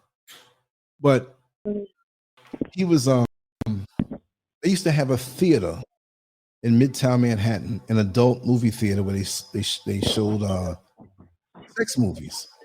But it was a different kind of theater because you had this big screen in front and a door to the side of the screen.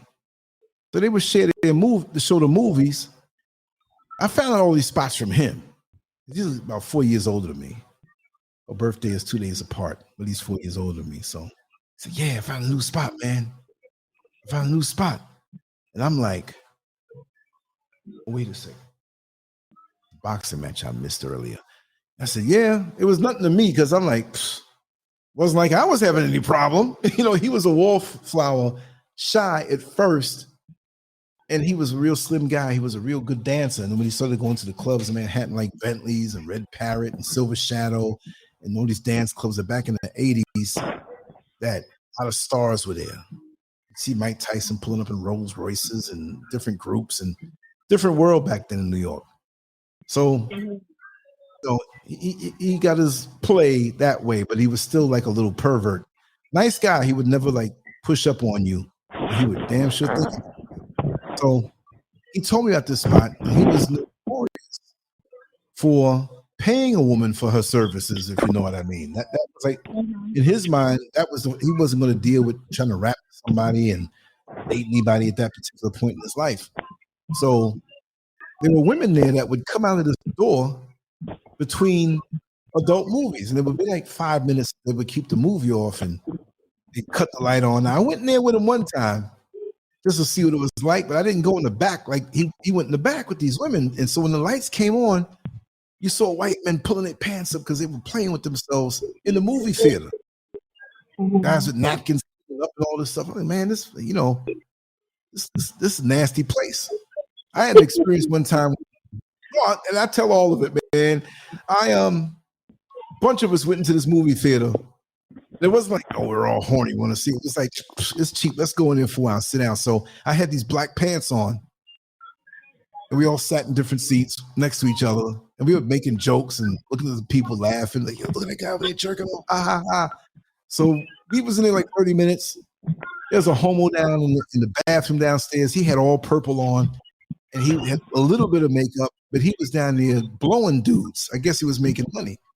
We peed and got on up out of there, but when we got outside, one of the brothers was like, "Yo, Lance, man," because they were older than me, but they drove. They said, "You got train fare?" Why you ask me that? Because you ain't sitting in my car. I said, "Why not?" I'm not scared to take the train. Why y'all doing? What? That's cold, man. Why you gonna make me take the train? I'm younger than them. You know, I'm like, yo, that's cold. And they're like, nah, I see why. You ain't gonna take that train. You ain't gonna ride with him. And I'm like, why? Look at your pants. Man, I sat in a load of cum. Oh man, and it was dried up on my black pants, man. I was so, oh God. It was a lot. Yeah, I'm sitting in my car. They had been home and been sleeping, and I'm sitting there on the train trying to get on the train and lean up against the wall where nobody can see me. But that was like a Saturday night. And people were coming from clubs and parties. So not everybody drove. And I'm thinking like they're not going to know what that is, whatever. And there's some dude that's sitting there, man, look like somebody busted a nut all over your side of your pants. I'm like, oh man, I got off the train and waited for the next one. Wow. You won't hear that on the LanceScurv podcast. No, that's great. I got home. I got off the train in Queens. It was daybreak already. Birds chirping, church ladies coming out. Wow. And people seem to notice it. It was on the side of my leg and all in the back. This lady, baby, praise the Lord. But you better wash your pants. Look like you sat in something dirty. I'm like, wow. I never wore those pants again. I used to love those pants. I was not wearing those pants again. I was mad because they were sleep for like 2 hours. I sat all in it. I was all relaxed in the chair, changing positions. I'm like, oh man. Wow. That's great. Wow. Yes. That's terrible. Wow. That was, and it was still wet, and I'm like, I can't walk like through the subway with shoes and underwear on and a shirt, there wasn't no place to buy any pants out there. And if I did, I'd put it on and I don't still feel clean. That's like putting on something fresh when you're funky. I can't do it. Can't do it at all. So this guy,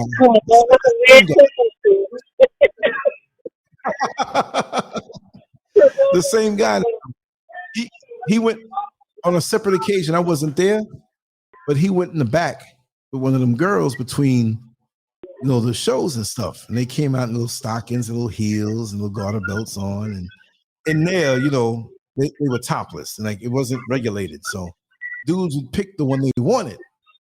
So now, I went there with him one time to see what it was like, but I didn't go no more. But he went back because I wasn't buying nothing. And I'm not saying that to be cool. I just didn't do that. When I was younger, I have a friend that, man, let me buy you this for you. I'm like, I don't want to have sex with that woman. I don't know her. Like, you gotta be something. I'm paying for some head. He insisted. I was like, all right. And the girl did it, and I couldn't even finish. I was like looking at her like, I couldn't. And you gonna hurry up and come? I said, I don't think I am. Go ahead. It's all right. So anyway, he went to the spot by himself. He only had so much money, and it was I got to get the price right because in that place prices are high. I hear a lot of background noise. If you can mute it for a second, unless you're going to talk. Okay, I'm sorry. Yeah, I'm still on. Okay. Yeah. You can come back in and talk when you want. Yeah. So, okay. Yeah. Okay. So he goes in the back of one of these young ladies. He goes into this tiny cubicle, and I told him I was going to end it. I can't. I gotta tell, like, all these other stories are popping in my head that are related. I've told them before, but so he goes in the back with the girl, and she's like, you can't come in this little room until you pay the house. said, what you mean? See the guy over there? You got to give him $20. So I said, all right, no problem. So he thought that the price of services was going to be like somebody in the street. Now, this is the pre-crack era. So prices were high. I learned a lot through him and his prostitutional endeavors. So he said, okay. Now he's thinking like, okay. He had $55 on him. Let's set the scenario. This was January. I forgot what year it was, but it was back then. And he was in Midtown Manhattan, and all he had was $55. So he figured it would be like in the street. He can get something for $25, but he took extra $20 to pay the house. So that stretched him, but he'd have enough to get something to eat, some cheap something, because he would always eat cheap food, and then go home. Now, mind you, this like about 3:30 in the morning. And you could do that in Manhattan back in the day. I'm not going to say it was safe, but Midtown Manhattan, you were safe. Crime happened and everything, but it wasn't like it is now. People were just shooting people like crazy. So he paid the $20, and he goes in the back, and he said, yeah, I got turned off because she didn't look as good as she first looked. I said, well, you got to look, man. You know, I said, it's not about the look, it's about the friction at this point, because you don't know this woman, and you're doing this with her. So if she got a couple pimples, a little cellulite here and there, well, how you going to get mad? You signed up for it, you better, you know, all you're doing is masturbating yourself with this woman. If you had sex with her, you don't know, there's no feeling. I'm not saying it has to be love, but it wasn't lust. You know, she lay down with anybody just to get that money. So you know that that's what it's all about. So extract out of it what you could and keep it moving. If you were wise, you go home to that jar of Vaseline, do what you got to do, and fall asleep and save your money. You know what I mean? I told him this afterward, right? So he's like, okay, how much do I have to pay? And she's like, for sex, it's $100. He said, what? Yes, it's $100. I don't have that kind of money. Well, do you need to hit the door? He said, nah. And he's always like a victim for like a prostitute. So he's like, well, how much is it for head? Well, it's going to be like $50. $50? I just gave, and you can't tell a prostitute your financial woes. They don't care about that. Yes, it's $50 for head, and I use condoms. I don't mind that. It feels better without it, but I don't mind that. I can't afford that. Can you come down on the price? Because all I got is $35. I do not come down on the price, especially for head. Maybe sex. Yeah, but you're talking about $100. I don't have that. Like, listen, you're wasting my time. I can have somebody else in here making money. Okay. I got $35 left over. What can that get me? Well, I'll give you a break on the hand job. He said, okay. I'm like, man, you could have went and did your own, right? So he said, yeah, there was a mattress on the floor, an old wooden, tiny elementary school kind of chair with engravings of students and pen marks in there. And she wanted me to sit there. It was very uncomfortable. And I pulled my pants down, and she went over there by this little bucket and turned off, and hauled off, and peed and farted. And turned around and said, okay, are you ready? And when she said, are you ready? She had a condom in her hand, but what made it worse, she had these thick gloves on that nurses wear, the thick ones, like when they cleaning the floor, going up past the wrist. I was like, oh man, you got it messed up. So you can't even feel a hand on your Johnson. You have a condom on, and she had these gloves that cleaners, you know, they're mopping the floor, they're scrubbing. And so she said, okay, hurry up. You got 5 minutes. He's like, you got me uptight. And he gave his last money. He said he thought he had a token or something in his pocket to get home. So he said, all right, I just won't get nothing to eat.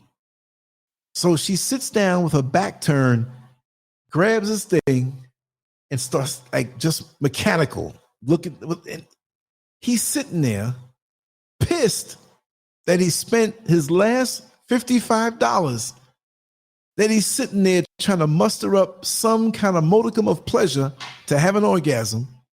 It's cold, blizzard weather outside and cold in there. He had to pee. He had to fart too, he said. He said, but I had to come first. And he's sitting here mad while he had a orgasm that was nowhere near memorable. And as he's staring to the ceiling and look at this prostitute, he was saying under his breath, as he was approaching the orgasm that was forced, $55. $55. $55. So me, I'm all messed up in the head. I was on the floor rolling. And I said, yo, to this day, anytime I see the number 55, I think about that thing. Why did I have a number for the last 20 years? 407-590-0755. I could never forget that. $55. $55. Man. And to make it worse, when he got down to the subway, he didn't have a token like he thought in his pocket. He bought one. He should have bought two. So he doesn't have the balls to jump the turnstile. So he turned around and walked up to 57th Street, down 57th Street to 2nd Avenue, up to 58th and 59th to the 59th Street Bridge, and walked on the edge on to the other side to a Queens Plaza, way down Queens Boulevard. It took him several hours in the blizzard weather. And because he's so cheap, did he have boots on that could protect his feet from the snow? No. He always brought them Chinese store shoes that had the tan bottom that was plastic and it was cloth that your toe poked out from after a while when the cloth starts to rip. And he said, even before I got on the bridge, man, I stepped down off the curb, man. My foot was so wet. I was like, man, $55. He was sick for a week after that. That's crazy. That's crazy. It's always something that he's a slave for sex. I was like, yo, you're my boy, but me and you are different. We are diametrically opposed. Let me take a sip. Hold on.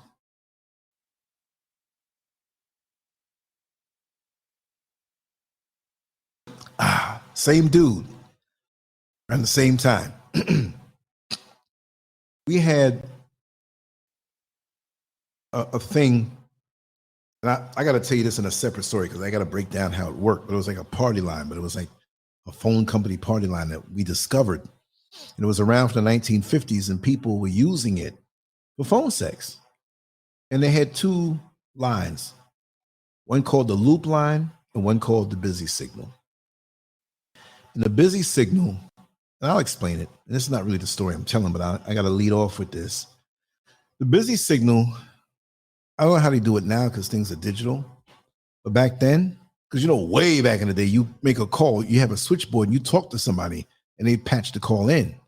Then it got automatic. So back in those days in the 80s, when you would make a phone call and the person you were calling was on the phone, of course, you'd hear a busy signal. So you'd say to yourself, oh yeah, their phone is busy. It ain't their line that's busy, even though it was being used. Your call was being reverted over to a universal busy signal, but it wasn't the actual phone. It bounced off of their phone, so to say, and it sent you over to hear it, bam, bam, bam, bam. Now, with certain exchanges, the first three numbers, not your area code, but the first three numbers, like in Brooklyn, they had a 773 and a 774, that it was known for having a busy signal that didn't keep the situation private. If you hung out by that busy signal after your friend, you called a friend and it sent you over there, it sent other people over there. And you hear, now this wasn't on every single exchange. You had to know them. So, I've been through some weird worlds, I'll tell you that from now. I done found all kind of stuff. People wrote books on this. I think you can Google the loop line. You may pull up other things, but eventually you'll see it. And now this was the busy signal. This wasn't the loop line. So the busy signal now there were numbers that you can call that would put you directly at the busy signal that didn't hang up on you. Because if you called somebody and their line was being used, it sent you to the busy signal, but it might be 2 or 3 minutes before bam, bam, bam, then I'm saying it was done. But if you knew the numbers to call directly to it, you'd hear it click. Now, some were hot. Some would take a minute to click. That was somebody being sent to the busy signal to realize that the person they were calling was busy. But they're listening nonetheless. So you're already there. If you could think of a busy signal as a physical place, which it was not, you hear the click, and immediately when you hear it, hello? Hey, Willie, man, what's going on, man? I hear your voice, man, but I'm hearing this busy signal. Yeah, man. And this is me talking, right? And we'd be in, my friend Kevin Clark, who was on the show earlier, we'd be all in the room. I had the phones hooked up to the receiver and the speakers so they could hear what we were saying, right? And we were doing some crazy stuff. So, yeah, man, I'm hearing the busy signal, man. What you doing? I said, where you at, man? He didn't realize I wasn't his friend. I'm at work, man. I was calling to say we can't get together tonight, man, because I gotta work an extra shift. So what would I do? I'm in it for jokes. I'm like, well, listen, while you do that extra shift, I'll be over by your house later on. What you mean? I ain't gonna be there. What you mean? I told you I ain't gonna get home till about 2 o'clock in the morning. I said, well, listen, what time is it now? Well, they told me now we were supposed to sign off at 5, and I'm leaving here 2 o'clock in the morning. I said, good, I'm glad I know that so I can go home and take care of your wife. Yeah, but what the hell? I knew you was looking at us. Man, I'm gonna kill you. What the? No, we've been doing this, man. Man, you're so lucky. Ooh, she got a mean head game. Clip. All right, stay there. He'd hang up or he'd stay. What? You still there? You still there? So sometimes there'd be girls on there. Like, boys, girls, anybody could be on there. You had to judge the voice. So now, yeah, click. Now, sometimes the clicks would come in every 15 minutes. If you were on a call, it would stop. And then, 15 seconds. Some were 1 minute. Some were like every 10 seconds. Some were double clicks. So it's two people. You go, hey. Then they start talking. They might say, oh, it's the wrong number. I'm hanging up. But then every now and then, you're like, hello? After the click, and you'd hear a girl on there. Hello? Like, oh, shoot, that girl sound good. Hey, what's up? How you doing? Billy? Say, no, it's not Billy. This is better than Billy. And then you have to tell them, I think this is a cross line. I don't know who this is. Who are you? And they make up their mind. They want to talk to you or not. That was crazy. That's not what I had to do to, but that led to certain situations too. It's crazy. New York City and just the underworld, and we laugh with people, cuss people out. White people would come on there, we'd get them. We'd fry them all the time, What do you mean my pecker's small? I wish I could have recorded some of this stuff. Now, the loop line they were telephone test lines. And it wasn't for the public, but the public took it over from the 50s, I heard. And there were heterosexual people on there, but a lot of gays. And they knew about this. I would say 75% gays and 25% heteros, half men, half women. So you batting 12% to talk to a woman. Now, this was exclusive. This wasn't a busy signal. It might be like, I know one of the Brooklyn exchanges, it was like 773, because you didn't have to download area code back then. 773, like say for example, 0077 and 0079. 77 and 79 were always the last two numbers of a connecting loop line. So if you were working up on the pole and you had that phone that you can call the next dude working on the pole in the next block, he would call one number and he would hear it. You'd have it on speaker. Because I had a guy who worked in a phone company gave me one of them phones. Oh, God, it saved me a lot because I can do my own phone stuff at the house when I was renovating and everything like that. It was cool to have. So the public got it. So now if you're fishing for different exchanges, 773s, this, that, 305, blah, blah, blah, in the same area where they were known, You go in there, click, or you be waiting. You call one end and you just put it down, put it on speakerphone. You hear click, and you're like, hello? Hello? Oh, no, man, I'm not looking for no man. Well, so what? I'm not leaving. So you had no choice. You're going to sit there. He's waiting. If they didn't want to leave, and the homos would always do that to you. You know what I mean? You can talk to me or you can leave. And you don't want to talk to me. Get off here, faggot, man. I've been waiting here for 2 hours. But it was something you did, but you forgot. Sometimes I have it on there and forget. And then sometimes you'd call a certain exchange. There's a girl there. Where are you calling from? I'm in Queens. What part? I'm in Queens too. I'm wet right now. You know, just all that craziness. So that was fun. But human nature, it wasn't always about profit. There were real people out there, real freaks, okay? Real freaks. And I'm going to do a show on that, and it's going to go deep. So back to my friend now. He met a girl off one of these lines. And of course, he's real cheap. He was getting up in not older years, but it was a time that he should have been out the house. He didn't pay his phone bill on time. His phone was cut off. So he went up to the second floor of his home and wanted to use his parents' phone. But the cord was so short. So he ran out in the cold weather to the gas station. Luckily, they had some kind of, generic phone line that he coupled and put together and connected the phone and took the phone from the base of this long cord in the hallway going down the steps. So he's talking to this girl. And they're getting hot and heavy. But he's scared that if he's sitting on the steps on the phone masturbating, one of his parents would come out the room and catch him. So he's like, listen, I want you to call this number in 10 minutes. And we all knew the public telephone numbers up by the corner. It's like a block and a half away. But it's 3:30 in the morning, man, and it's still blizzard weather. What are you doing? So he uncoupled the cord and put the phone back and ran outside. Ran up to the phone. It wasn't some full phone booth like back in the day where you can sit in the bad way and close the door. It's cold out there, man.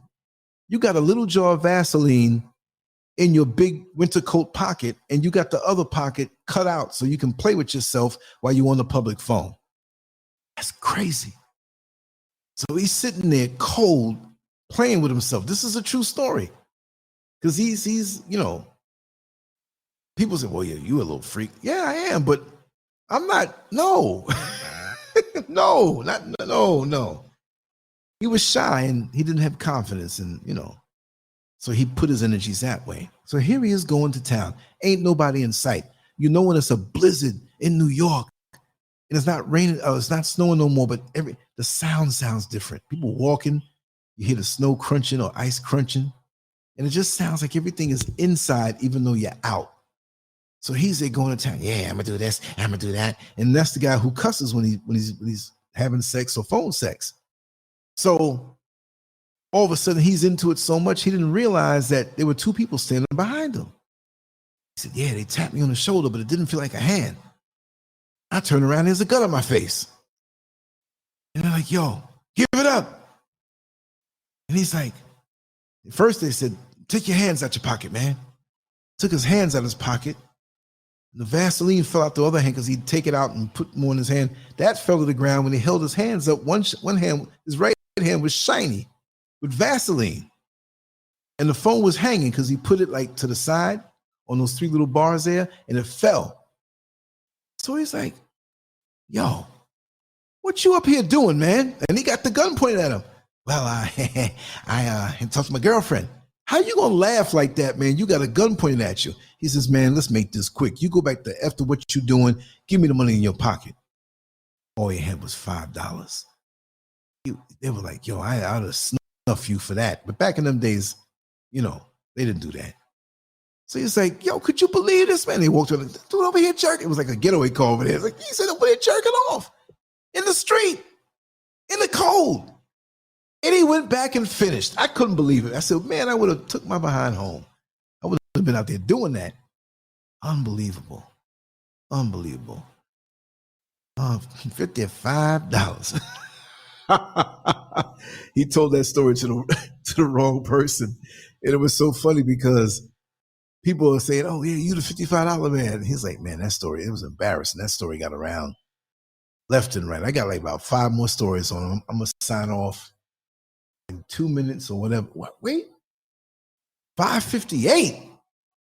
Come on now. When the record, the record, who can talk the most? Trust me, I challenge any other YouTuber and make it make sense. But yeah, no, we'll do this tomorrow night or maybe Monday night. Well, Monday night I got Positively Angela. At some point, I'm gonna do a live tomorrow a little earlier, and we'll all talk if everybody's free. Don't know what I'm gonna talk about. It ain't gonna be that late. Okay. It'll be like, whenever she signs off, then I'll get on and talk for an hour, pick a juicy topic, and then we'll get on the phone. You know what I mean? This has been fun. I love it. So you all have a good night. You got me up late too. You're gonna have some weird dreams. You'll see the number 55. You're hearing busy signals and whatnot. Like, who makes this stuff up? I can't. This is real. Trust me. Wow. Landon, you still with us? Landon's a trooper, boy. I know he's still up. And there's another number here, but I don't see the number. I just see a hashtag. Mysterious so-and-so. Don't know who that is. All right, y'all. No, I see the number, though. I always see the numbers and stuff like that. But I'm going to sign off, and I will get with y'all tomorrow. I'll probably put a ton of shorts up from old episodes and stuff, and I might have a good night's sleep.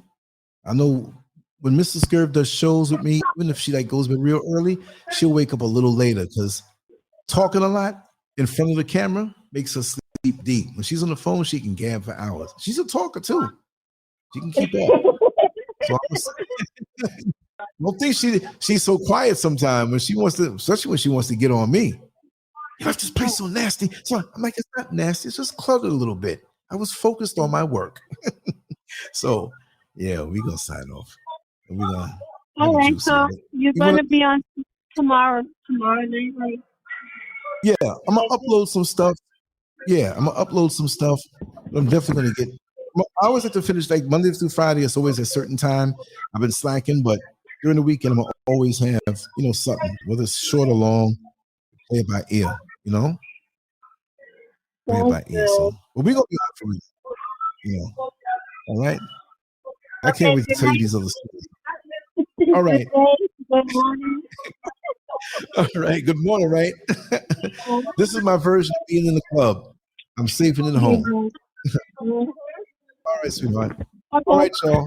Thanks for everything tomorrow. Later on. Thank you. All right. Bye-bye. Okay. All right. Mm-hmm.